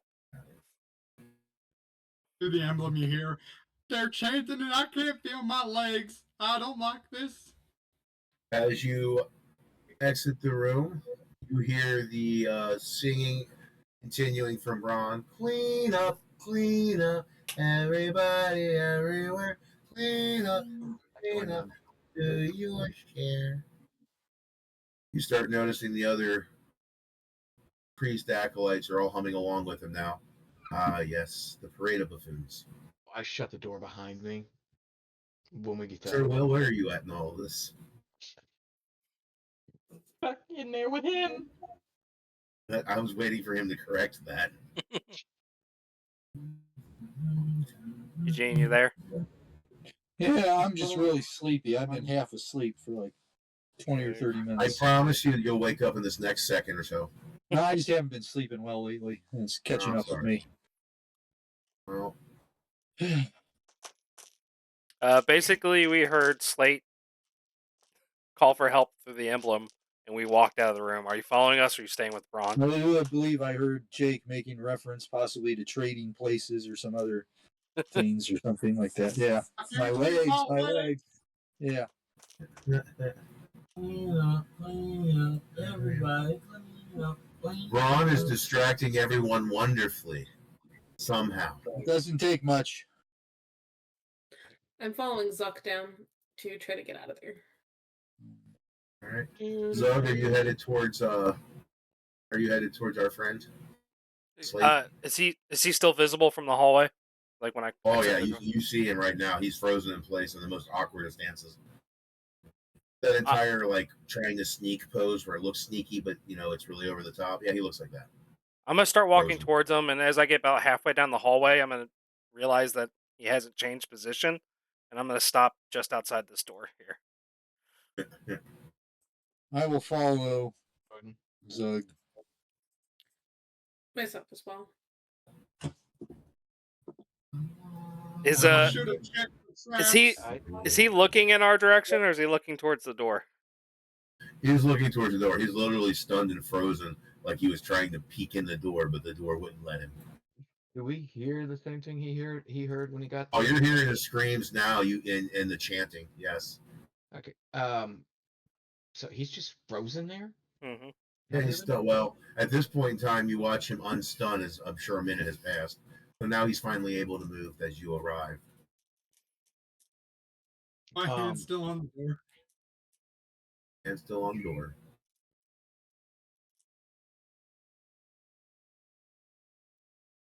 I turn around and look at you all.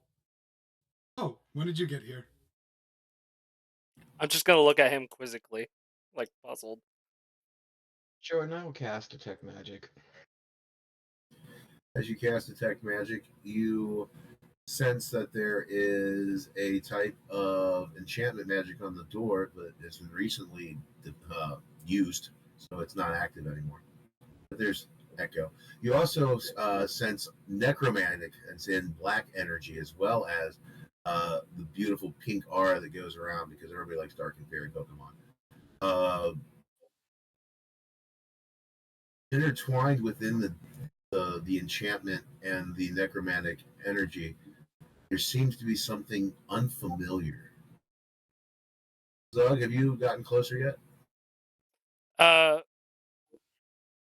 Seeing him unfreeze, and then, well, I guess I wouldn't know what Splunker's doing. Seeing him unfreeze, I'll start making my way towards him. Here's where I want to go. As you grow near the door, Ew. your hand wraps, Zug, begin to glow, get warm. You begin to burn. Roll a Constitution saving throw. All right. That's all done. I'll let them know what's going on. 25. So, take half of. Take 4 psychic damage. As you get Zug nears the door, his arms growing more and more pained, burning. The chanting from the other side of the door stops as a low hum can be heard. The sounds of pain scream stops with the shouts of angered casters. Suddenly the door bursts open and balls of white energy shoot straight into the hand wraps on Zug. Your hand wraps are awakened. Awesome. And I'll relate to them what's coming off that door. Not that it matters because another door is open. As that happens, it becomes clear to everyone that there were bad things happening. And I am a channel divinity divine sense. As you do that, 10 minutes I can detect any celestial fiend or undead within 60 feet. That's really all it does. You have definitely got fiends all around. Those contracted to fiends.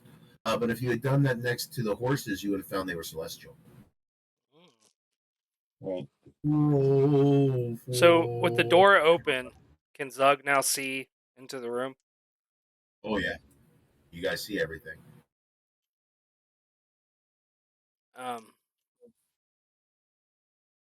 Not wanting to waste time, he's gonna charge through the front of the door, since they something obviously knows we're here. You hear the shouting. How dare you! You shall never stop the transfer of power. The metamorphosis shall continue. He will enter his chrysalis phase. Other dreary, scary things as everyone rolls for initiative.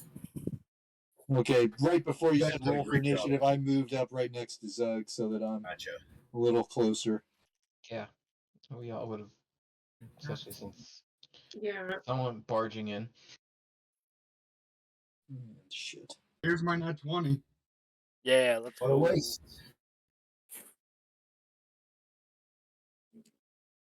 Oh, we're also going to assume I have my Sunblade drawn and fully ready.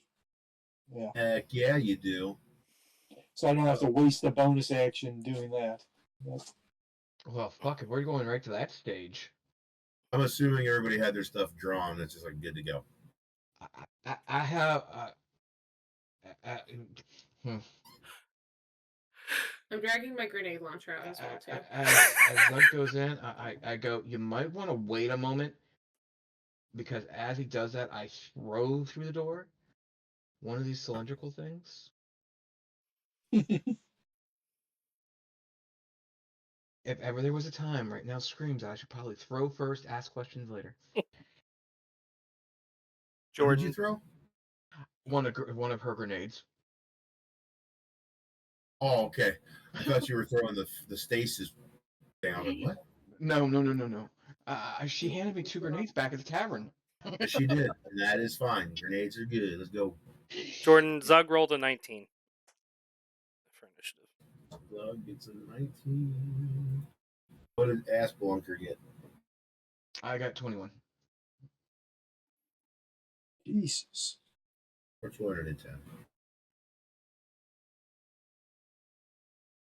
You have a plus 13 to initiative? No. Yes. Slate does. Oh. Jesus shit. Christ. Oh. I was like, Yeah. no. I roll a d20 and get +3. What are you talking about? Never mind. I see what you're talking about. Jake, he's always got one. He's always got something. It's like, I've got a plus 32. You know, I'm getting more and more scared at the Discord message I sent you, Jake. I'm just letting you know right now. Oh, you should. Thank you very much for that, bud.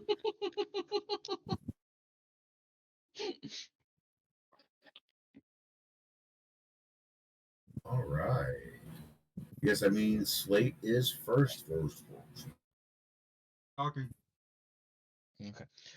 Well, you guys would have seen that there was something cylindrical went flying through the doorway. So just so you know, the warning's been given.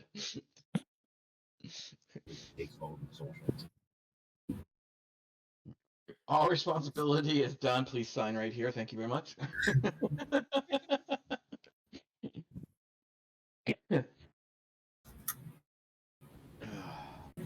All right, I'm gonna move 30 feet, end up right there, and gonna go ahead and make my dagger attacks.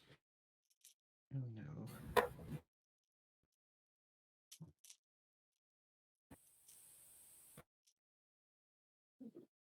One was a 15, the other was a 17.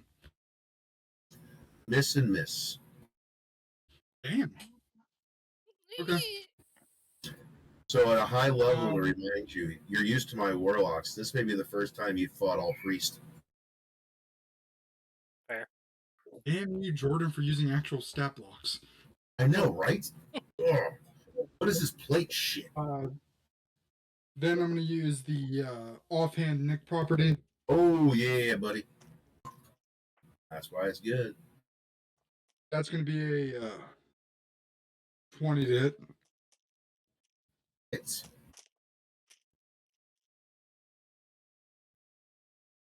Everybody in this room appears to be cultists, correct? Or not cultists, but the Oracle. Everybody in the room we're in now was in the middle of a. As you walk in the room, there's blood everywhere, body parts, very abyssal, very nasty, very what you'd expect. Every place else has been very celestial. But I don't see like prisoners or anything left. You. Well, they might have been prisoners. You see body parts. Okay. Nobody alive. You can ask them later if you talk to undead. I hear. Or talk to dead. Are you? Alright, that's 8 slashing damage and 12 psychic damage from my umbral strike ability. Nice. That's not numbers. That is. All right. That is. All right. I'm going to burn a focus point to do flurry of blows. Yeah, Fury of Blows. One of those hits, the other doesn't. Gotcha. And that's going to be 13 damage. All right. That's my turn. Spelunker, you're up. Well, like I said, I threw before we rolled initiative. I threw that grenade in there. Where that it landed, fireball? what it does. Renee said something. What was it? Lightning bolt or something like that? Lightning damage. It's 2 seconds. Make my grenade up. Okay, they need to make a Dex 15 save, and you get 2d6 damage and a 10-foot radius. Oh, who you aiming at for that 10? Oh, I just swing it. I just swung it. The door opened. I threw it in there. It gotta hopefully hit someone, but that's not my turn.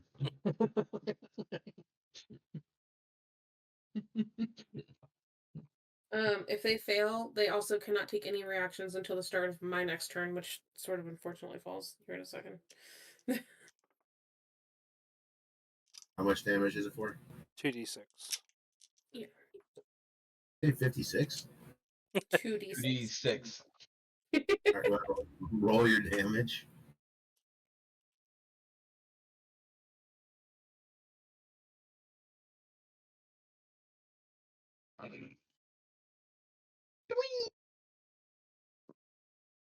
With 3. I got He's- 3. Nice. Um, That's going to be loving and caring. but for my turn, I realize what I'm seeing before me.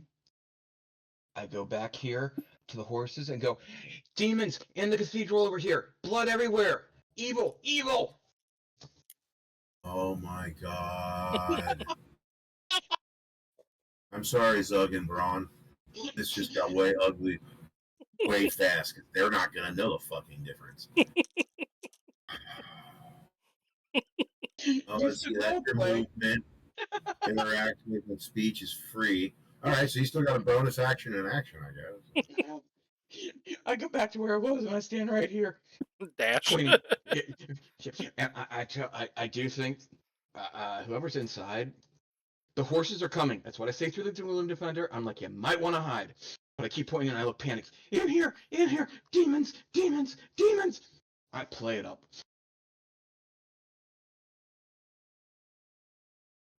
Yeah, that's not good. You didn't expect us to use them, did you? I didn't expect you to throw your people under the bus. No, Braun. Will Braun move before they get a turn? Oh, technically, we'll see. All right, Zug, you're up. If you're awakened, perhaps. So this is all happening at the same time. So I'm gonna run towards this guy and kind of just. No, I wouldn't be able to hide a greatsword in these robes. So. Well, is that Hey, what you're guess calling what? it now? Yep, I'm gonna use my knuckle dusters. First attack does a dirty 20 hit. Yep. Okay. D6 plus 5. I'm gonna use Savage Attacker to re-roll that. So that's 9 damage, 9 bludgeoning damage. Gotcha. Then second knuckle duster.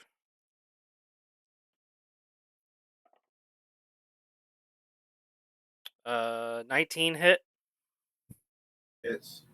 It's gonna be 10 more damage. All right. I will Dexterity use. saving throw. I'm sorry. Dexterity saving throw.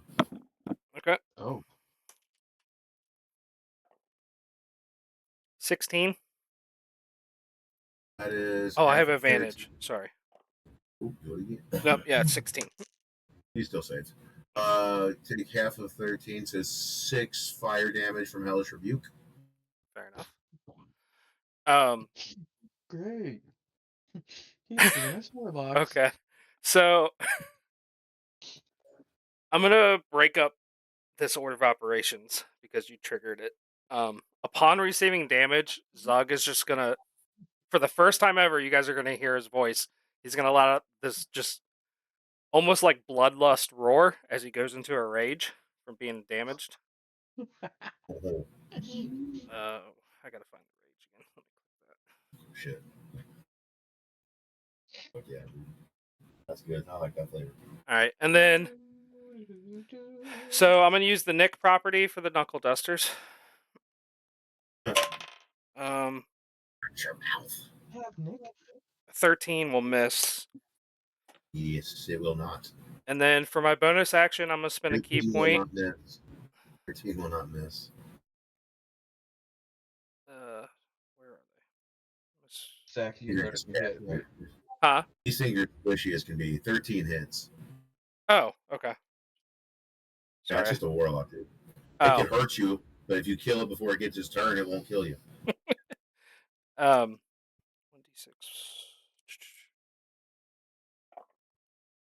Didn't even have shields. What are you fucking...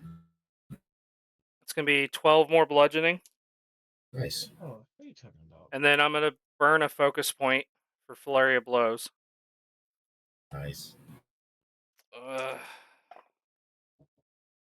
be 21 for the first one. Hit.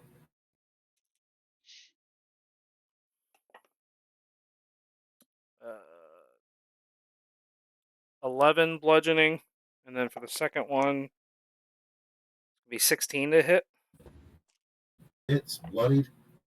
and another 10 bludgeoning. All right. Oh, I'm sorry. I also get frenzy damage that I forgot to do. So 5 more. Okay. And then that will be my turn. Ron. We'll go in and join the battle. I was going to do something different, hearing him yell, or hearing Splunker yell through the thing, but I am in a frenzied rage, so. Gotcha. All right, Braun, do your thing.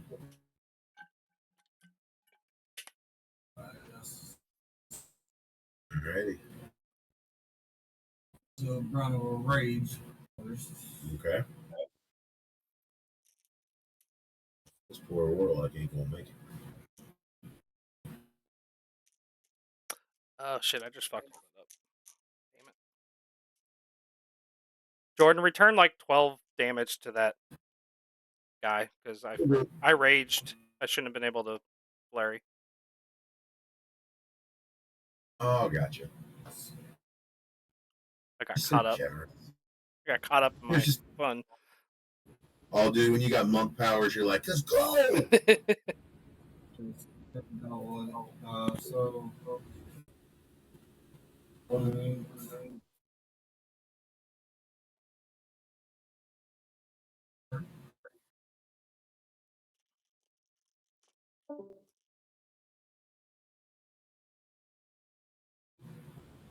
yeah, I rolled that match one. That's 17. Rage at 18.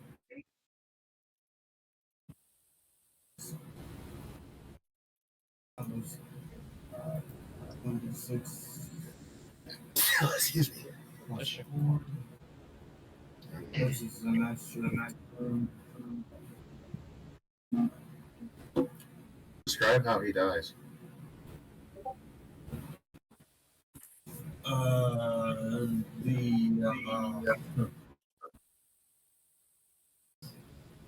Just slashing my attacks and just accelerating because I wanted. Okay. So he dies, so I can go to the next one, right? Yep. What else in next? I am going to call you out on the fact that you would be able to go after the next one, but you've already used up 10 feet more movement than you actually have. Okay. I can't talk. You can't what? I say I won't be able to move. Correct. That's the downside. All right, so that's your turn. Did you use your bonus action to rage? Did you put your extra bonus damage on from your bonus from your rage on your attack? Yes. Good deal. Good job. Luck. Okay. Yep. Come on, kitty. Okay. I've been measuring this with my ruler. I'm just trying to figure out. Okay. Luck is going to move for a full 30 feet over to here-ish, if that's correct. And then Luck is going to take her Chomper Bomb and throw it at this one right here. Luck has a goddamn grenade launcher, and she's going into melee. It's a small room, though. Well, I only get 3 uses per long rest. So, and Michael used 1, and I'm about to use this one, so that only leaves me 1 more after this. So I'm trying to be safe and make choices. Okay. Gotta have faith. Swear to God.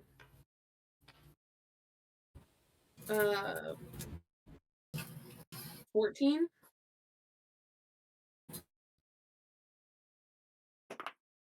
I don't like that silence. That makes me nervous. 14. Which one are you aiming at? Right here. Miss. Okay, hold on. Let me check something.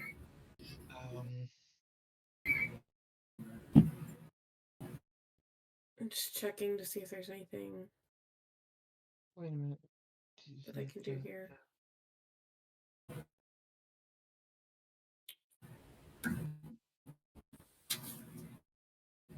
I like the new 2024 stat blocks because it gives you loot that they're carrying too. Oh, really? That That's sounds like cool. it'd be much more helpful. Oops, sorry. It tells you what armor they're wearing specifically, so they're carrying it, and what weapon specifically, and how much you can get gold. But like, it's all listed, so you're like, oh, cool. It's so nice. Okay, so I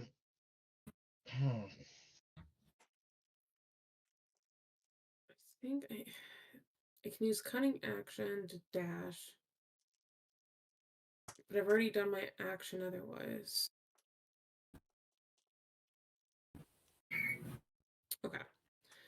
I am just gonna use my bonus action cunning action. Yeah, my bonus action cunning action. I can't speak today. I don't know what's going on. And I think that this one's about 30 feet from me ish. 15. So I'm gonna go ahead and use extra option just to run like right here ish.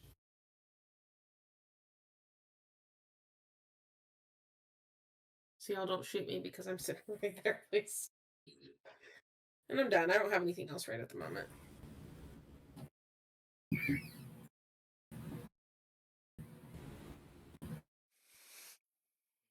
Horsey's turn.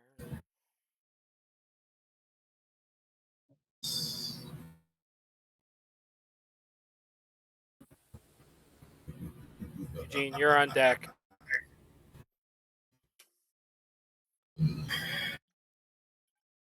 Look, are you done? Yeah, I don't have anything else I can do, and I already missed my action, so. Good deal.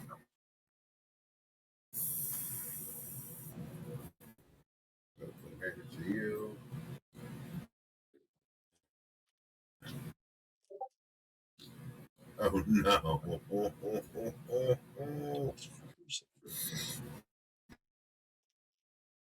Zog, odds or evens? Evens.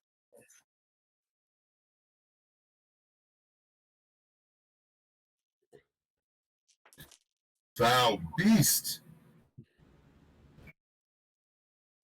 You watch these two magical horse-like creatures fly down the hallway.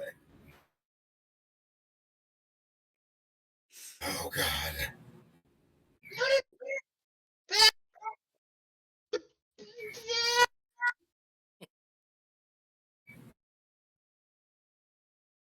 What's your shot? All right. Miss. I'm attacked. Zug was being attacked. I rolled on that one. That counts as 2 misses.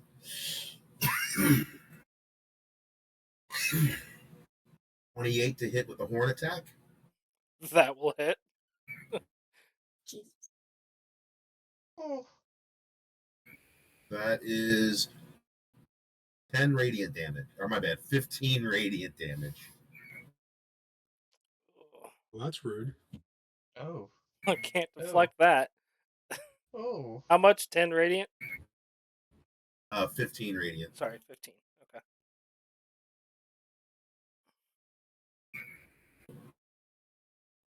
The next Kieran, because I did them as a group, isn't that fun?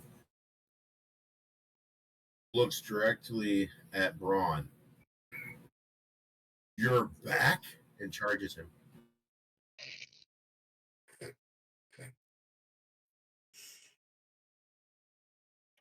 You got 120 feet of flying, dude. That's sick. Damn. Poor Zug. Oh. Sorry, Zach. I'm gonna swing Never my had a portable ram. chance. Eugene, you're up next, by the way. Yeah. 1, I got 22, 27. So 2 of those hit, correct? Yeah. I swing my portable ram at one of their heads. Knock that horn off. 10 force damage. And 20 radiant damage for a total of 30. Your rage does not stop any of this fucking damage. Yeah, boy. That's how you take care of rage. Whoa! Finally, I may kill him for real, for real. Damn. In my head, this worked out way differently. Yeah. Well, the worst part is they killed the one thing that could have gone, oh, that's evil first. Instead, they're standing over the evil thing as though they were being attacked.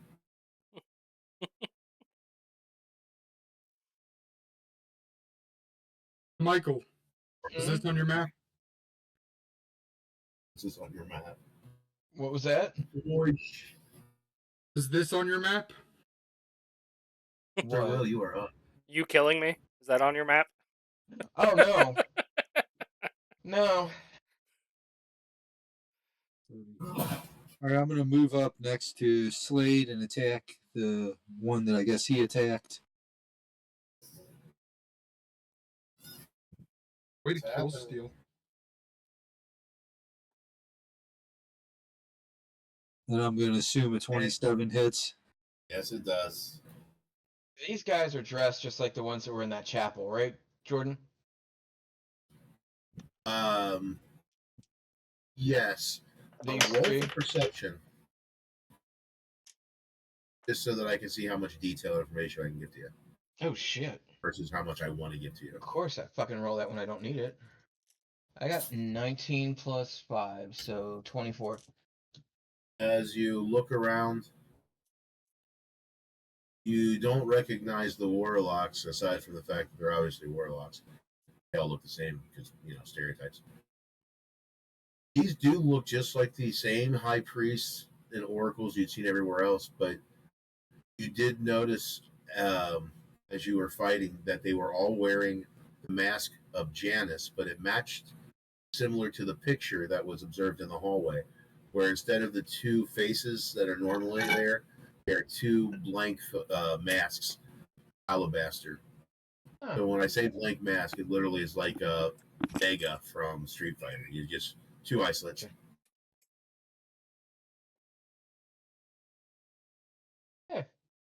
Sir Will. All right, I am going to use Savage Attacker to re-roll my damage roll here. Gotcha. Yeah, definitely. 11 radiant damage.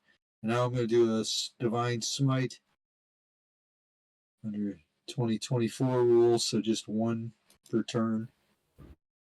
Okay.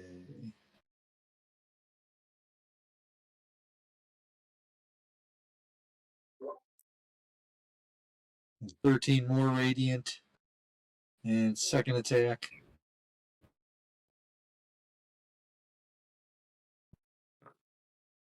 16, is that a miss? That's a miss. Yeah, okay, that's my turn. All right. Now she turns and looks at you, Sir Will. She does the Hulk Hogan. You! Why not?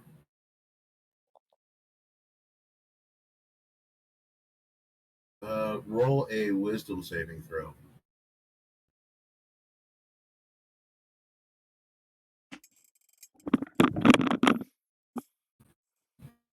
Yes.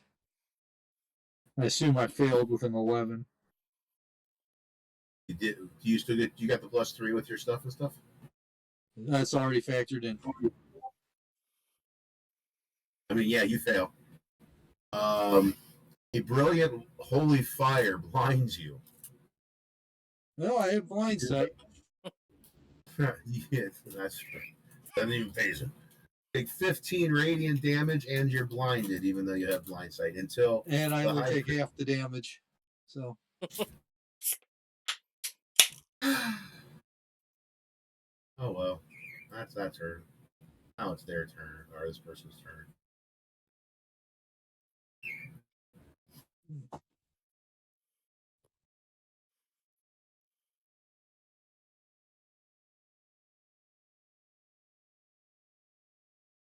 Oh yeah, this is awesome. You watched another priest. I need to see. You watch this priest begin to move their hands and speak a sacred word in abyssal. Do they hear Master us? William knows beyond a doubt. I don't care if they're priests or than warlocks. They're speaking abyssal. I'm not breaking my oath. You see a dark, demonic-looking entity with wearing the same mask as the priests. The mask of what you would assume would be Janus.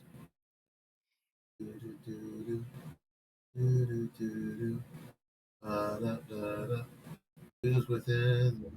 By the way.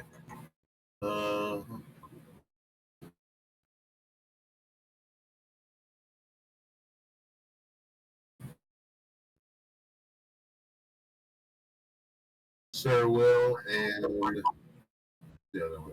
Slate, both go ahead and do wisdom. Are you doing an attack? That was a save. But a wisdom saving throw. Jake, you get a +4. Go off. Jesus.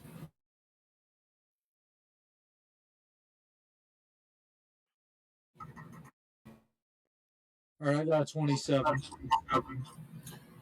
Jake, All you're, right, so Jake, you're muted.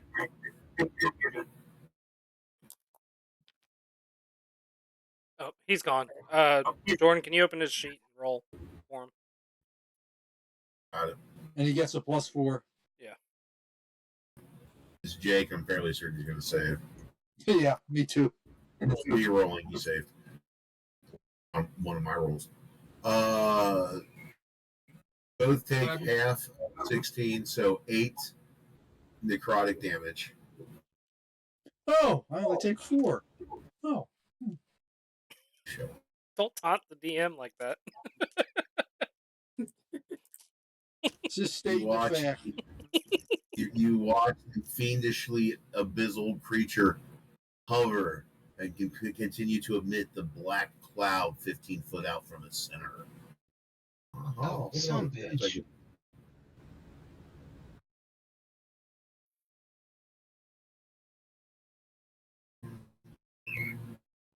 I have to choose ones now. Damn it.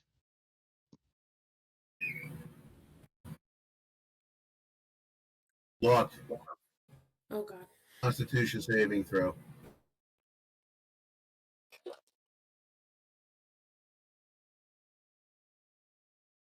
Well, Is something chanting? Yes. No. We can't have this. No, Rollis ain't here. Fuck that fuck that shit. Deathwolf's not in this campaign, okay? Yeah, I know. He's not in this campaign, thank you very much. That is 61 necrotic damage. But I can counterspell. does my uncanny dodge count on that? No, it's magical. Yeah, that's Finger of Death. Oh fuck. Jesus. Hey, I'm down. Maybe not. God. I counterspell. You're gonna use okay. Why wouldn't I? Oh, please counter this. Because it's Finger of Death, she doesn't get a chance to save this. Yeah, it's con 16. I have to roll a con 16. You attempt to remove creatures for this process, casting the creature makes a cost. Yes. 16. God. No. Silver barbs. Well, I technically Jeez. have something like that.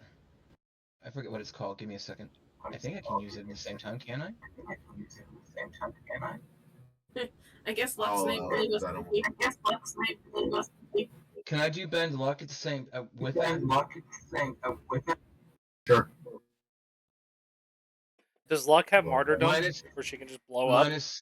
minus 2 to that die roll, Jordan. I don't know if it helps, but Sure. He saves. okay. He cancels. He gets countered. Okay. Thank you. Yeah, you're welcome. Uh-huh. I'm pretty sure I was about to die. Like I'm 100% sure down. I'm pretty sure Jordan was hinting at that.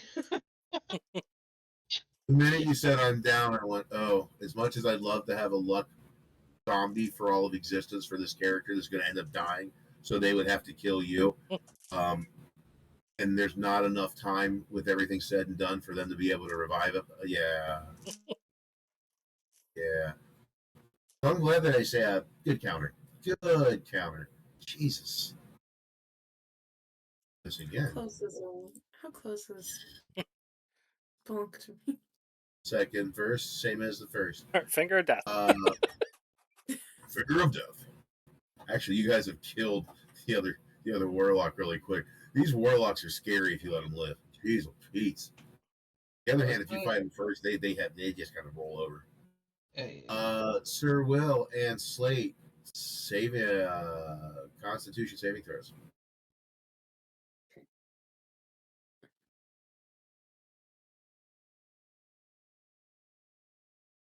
You watch the priest begin to chant, and another cool spirit guardian appears next to the other one. They hold pinkies and begin chanting together. What's the bonus I get from you, Sir Will? 4. 4 now? 4? God damn shit. I don't roll for shit for damage. Yeah, well, take half of 11. I think Sir Will will laugh at me. Oh, that's 2 for me. Ow.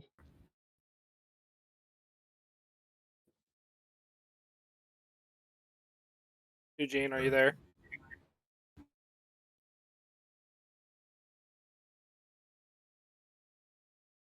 Jordan, you're gonna have to apply it manually to him. Gotcha. Just bring out Fearing. He always seems lively when he's around.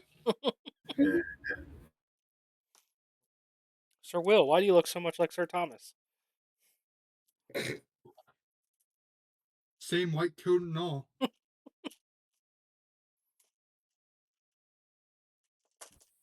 Where do I mark that I use those? Oh.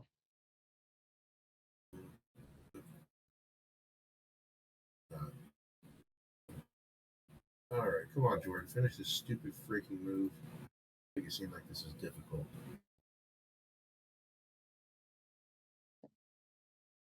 Watch this. Killing word. Counterspell.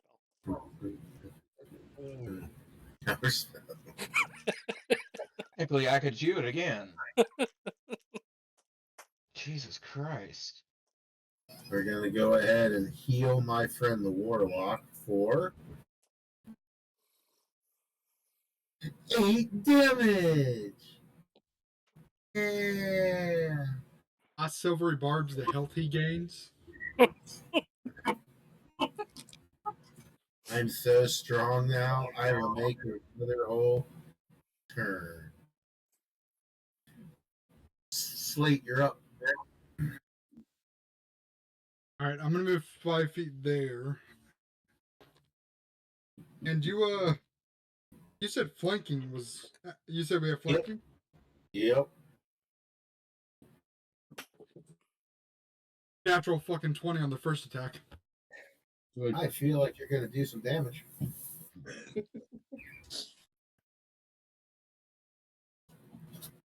Aw, look at all the people that normally roll bad rolls. Kicking the shit out of your enemies.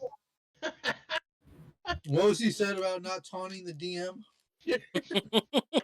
I can't help it, okay? For almost a year and a half, it's always been bad die rolls for these guys. I'm very happy for them. Yep.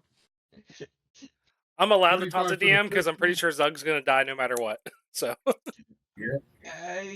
Well, maybe not, Zug. My screen types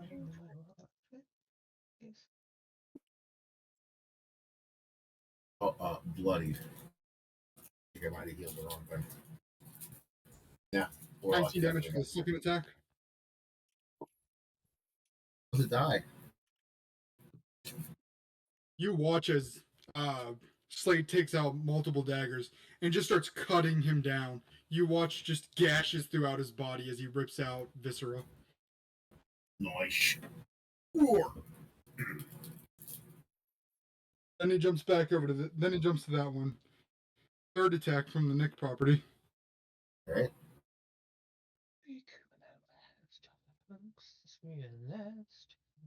It's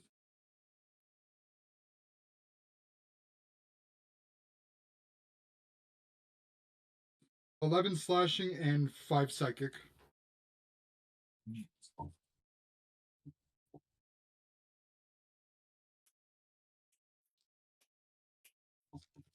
This one. And flurry of blows do not connect. Too bad. All right.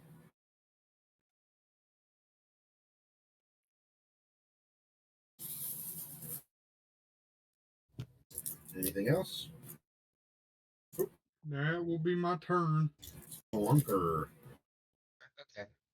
So, I'll move 5 in. What was that spell called? Sorry. I cast Mold of Earth in front of Zug's character. Create a 5-foot wall of stone Okay. or earth, and tell the two creatures, not them! Those two damn priests right down there. They're the ones casting the demons. And,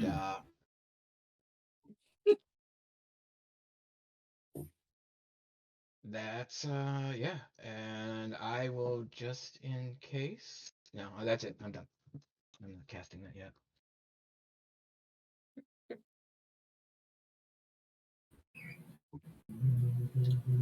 And I hope it works. Deal. See, I'm looking out for my party.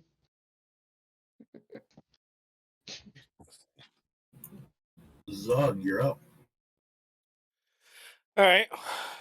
Well, as I get gored by this fucking horse, I'm gonna just roar in his face and turn So towards he's him. not there anymore.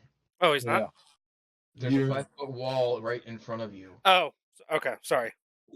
Uh, So your line of sight to him gone. well, here's the problem. He attacked me, and then seeing the wall come up in between us just makes me angrier. How far along is the wall? Like, how wide is the wall? It's a 5-foot square. Is Okay. what I'm gonna run it's around the wall to the other side and go after this guy. Yeah, it says it's a 5-foot square. That Okay, I'm just gonna run around the pillar and roar at this guy. First attack will be with my knuckle dusters, my vicious knuckle dusters. 17 hit the Kieran. Miss. Fuck. All right. Second attack. I'm assuming a 12 misses. Yes. I can't use Nick. Oh god, I'm so dead. yeah. All right. Flurry of blows. Focus points. There it is. All right. Throw that dice away because it wasn't working. The good old days are back. Yeah. Does a 21 hit? It's All right. So a single attack hits. I'm gonna add Savage Attacker to that. I'm gonna add Savage Attacker to that plus my frenzy damage. So I get to roll twice. So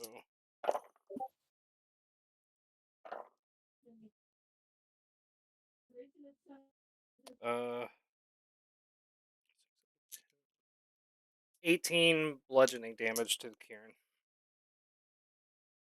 Magical bludgeoning damage because of the reps. magical. And then that is my turn.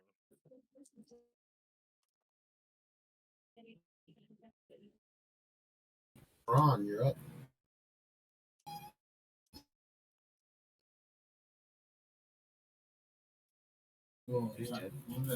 Oh, Jordan. I'm going to push the Yeah. Karen 5 feet away from me. Or I'm going to attempt to push the Karen into the other one to at least like try to knock it off balance since I hit with an unarmed strike. Okay, let's go ahead and do a strength check. Okay. Once per turn when you hit with an armed strike. I won't even do contested, but it's a Deal straight strength check. damage to target and Okay. Strength check. You can add athletics if that's more beneficial. Nope. That works fine. That's going to be 23. Oh. Sleight of hands for targeting. Oh, Chester.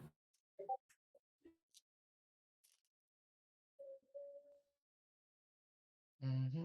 That didn't put what it was supposed to. Bad. But that's my turn, otherwise.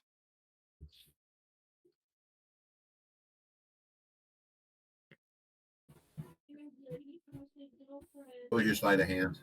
Oh, sleight of hand, sorry. That's going to be a 9.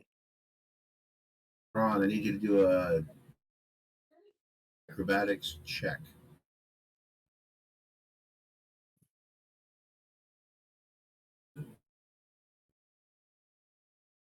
You knock the Kieran back into Braun. It stumbles, knocking Braun out of the way. Braun takes. He's raging right now, so half of better bludgeoning, half of 2 bludgeoning. He takes 1 bludgeoning damage. Got the other room. And then it is Braun's turn. whose house? Braun's house. I said what? I said whose house? After you did that, I'm just gonna have my. I'm just gonna attack.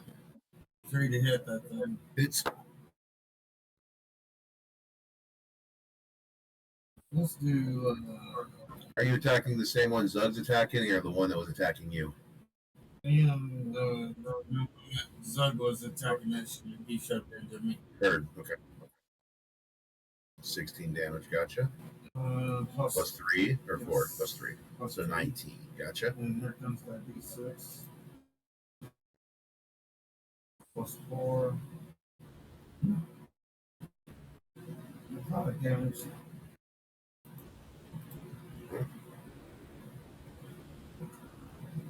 Oh, that Yes.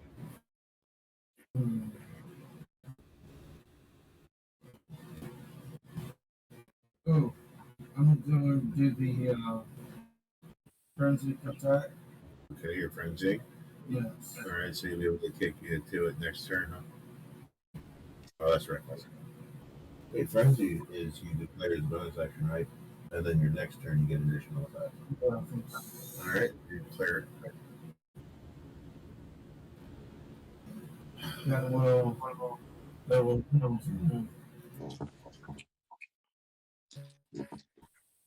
All right, Luck, your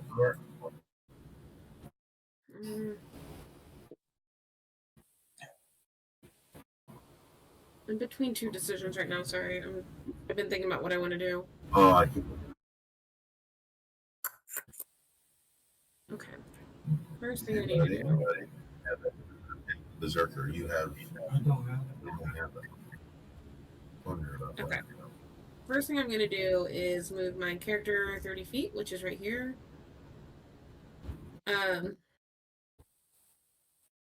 then Luck is going to turn around and try to throw another chomper bomb at this bitch.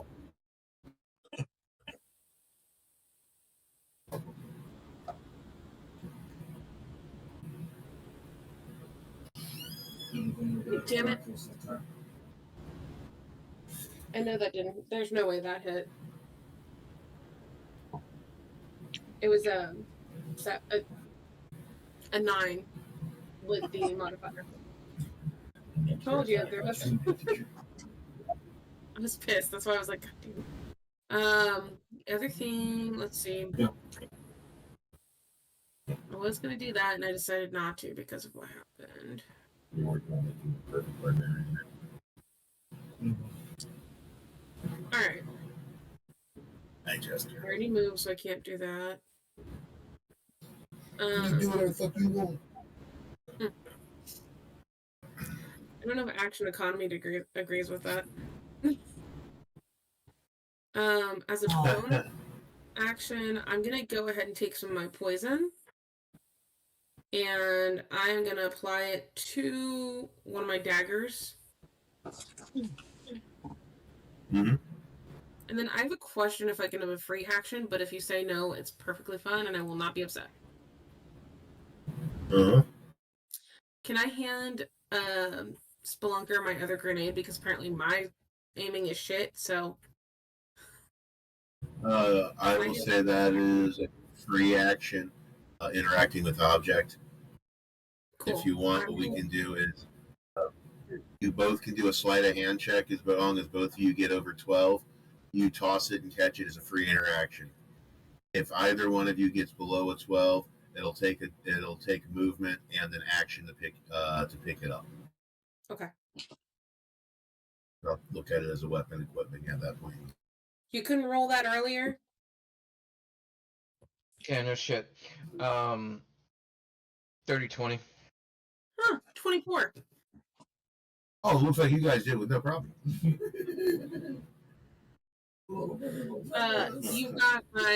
You've got two grenades total now for me. So. Okay. And then I'm technically I could use cunning action, but I'm trying to remember which one. Disengage allows them to not attack you. Is that correct? Yep. Okay, I'm gonna disengage and just kind of try to like hide over here a bit. Well, no, I don't think you want to disengage when there's not anyone directly in front of you. Oh, that's a good point. Thank you. I barely ever use like the hide and disengage stuff. So I mean, I never play a rogue. I just know that from Baldur's Gate 3, when I saw him have a Asterion disengage, it's usually when he's, surrounded by enemies. Okay, so with my cunning action, I might actually change my mind. I'm gonna hide and just kind of hide like by this barrel here, and that's what I'm gonna do for that. That way, I don't almost die again. Stealth. Stealth check. You fuck me, I swear to God. It's an 18 for stealth. Full cover. 'Cause this guy- Hiding. No one sees. 'cause this dice hates me. Alright. I'm done.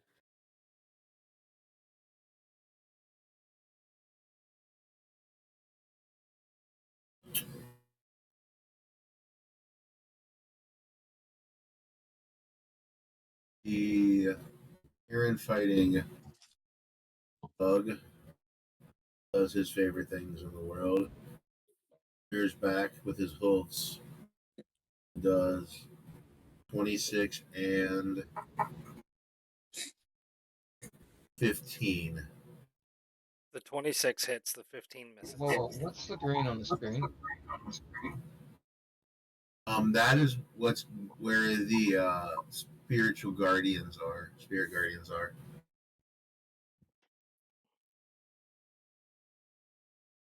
Jordan, the 26 hits, 17 misses. Yes, sir. Thank you. Is that a Sir Wilfin? 18. No. 18 hits. All right. Jester, please move your fucking head, dude. Just stop. That is 11 radiant damage. Stop it, Jester. And 12 force damage. 12 what damage? Force.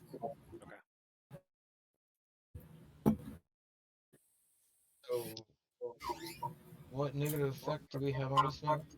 I'm sorry.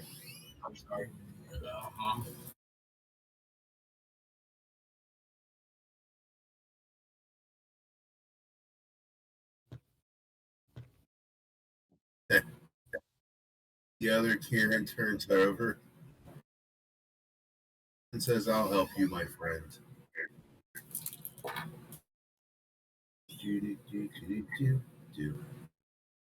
What's the spell modifier? Plus 9. Plus 2, 3, 4, 5. He casts Cure Wounds.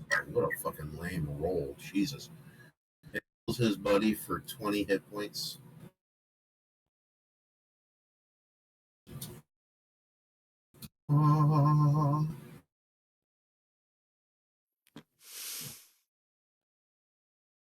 Legendary action, he looks over at Braun and makes a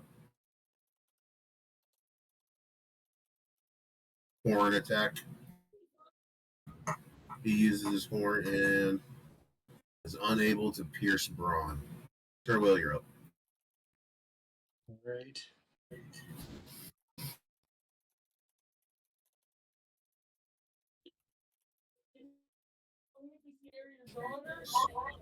I should now be flanking the one that Jake was attacking, so I have advantage.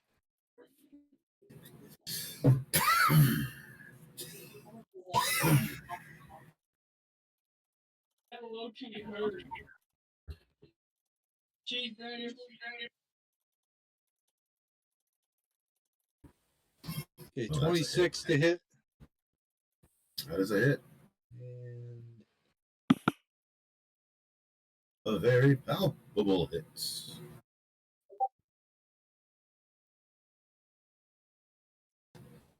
13 radiant. Better divine smite in case I miss on the second attack. Okay.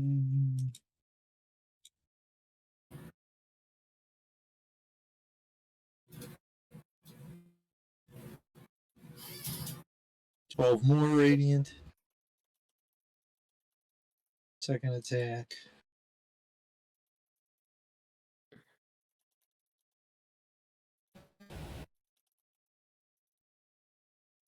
And that'll be a 25 to hit. Yep. Yep. Yep.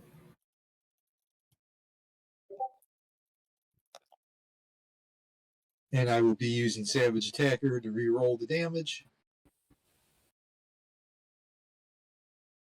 It's the same, so 8 more radiant. Describe how she And looks when she dies. So, some radiant flame just bursts through her body and she crumples over. as she crumbles over, you watch one of the demonic visages disappear. And I just want to confirm if there's any bonus action I should do. Slade, Jake, have you taken any damage?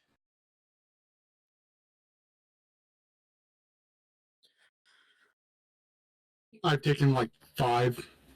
Okay, so not enough where you need. Okay, then that's the end of my turn.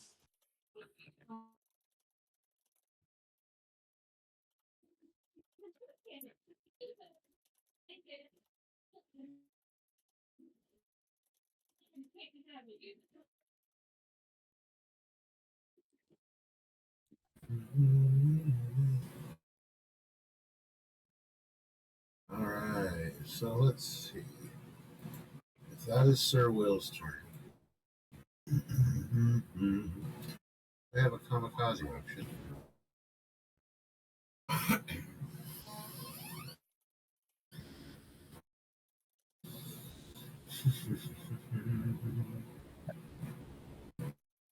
Oh, there's a good. Might as well get all of my shit. Rozzy. Asshole motherfucker. What the fuck? Say no to cats. Assholes like children.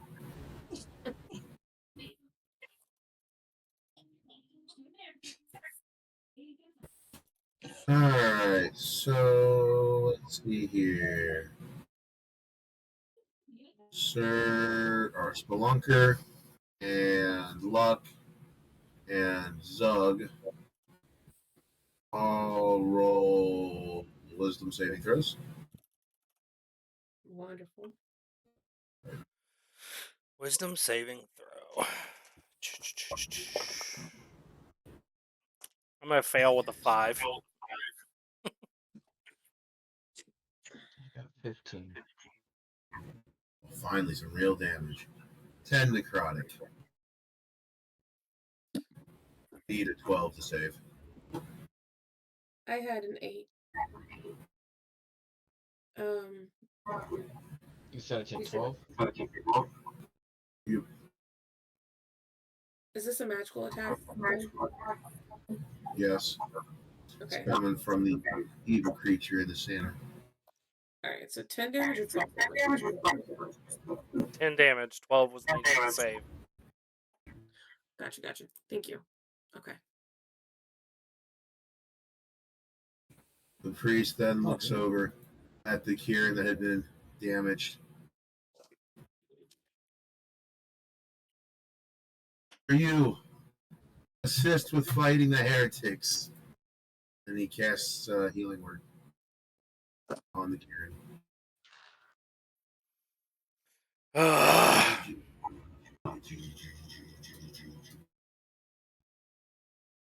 Kieran looks stronger.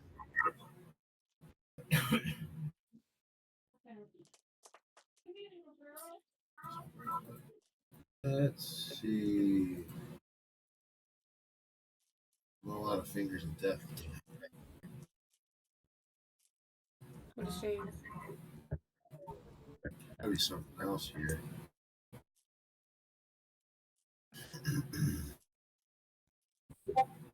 Yeah, I got something else.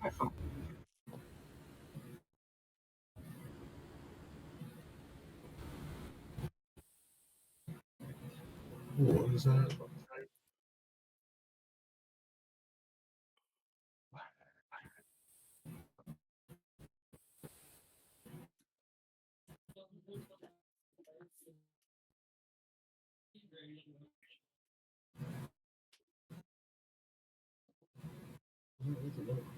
That might be fun.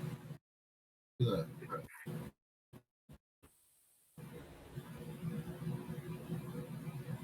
So it's 60 feet long, kind of like this.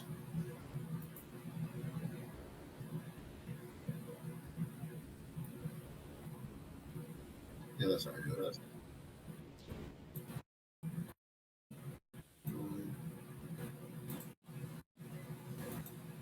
Who's chanting?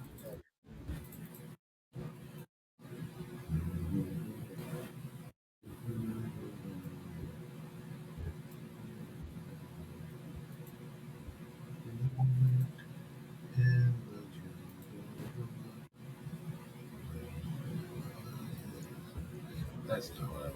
What the fuck, dude? Work for me, dude. Jeez. Fine. There we go. Jeez. What's so hard about this? Dude. I'll just fucking draw it. Fuck you.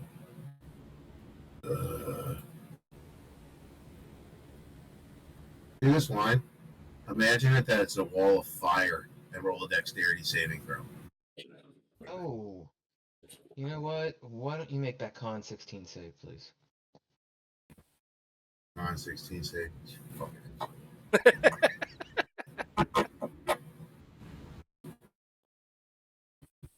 I don't have anything beneficial. No.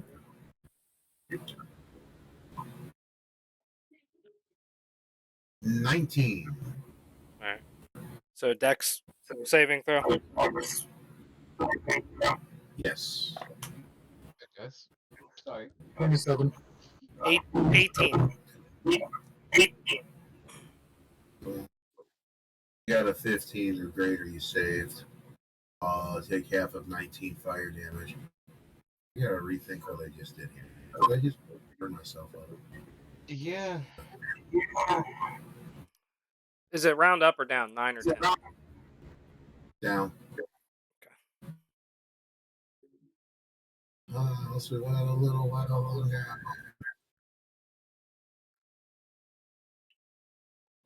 Okay, so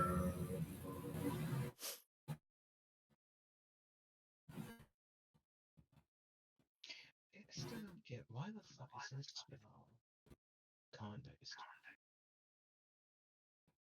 and the acolyte uses their last beautiful ability to heal the warlock for 2 fucking hit points. He's gonna live forever. Gonna cast Sanctuary. I don't get it. I mean, it's Slate's turn. All right, guys. Here's the question: do we want to finish the combat, or do you want me to end it all this and do the last little closing story? Because I know that it's now 8:56. That is your turn. That's your decision, sir. You're the DM.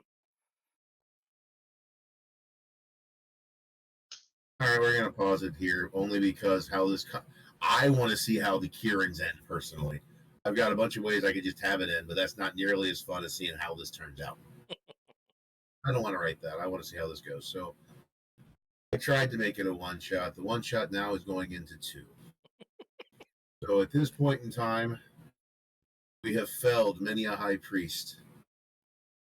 We've noticed that the warlock, down to 1, is definitely the pain. Kieran's have been healed, even though you did great amounts of damage. As we tune in, whenever we come back to Metamorphosis, we shall see what comes of this very quiet infiltration. Now I'm going to do that cool thing where I thank all of our wonderful viewers for joining us tonight. And I look forward to seeing everyone next week, either as Fearin or in some other capacity. Thank you, Jordan. Thanks, Thank Jordan. you. Good night, guys. Good night. Bye. Bye.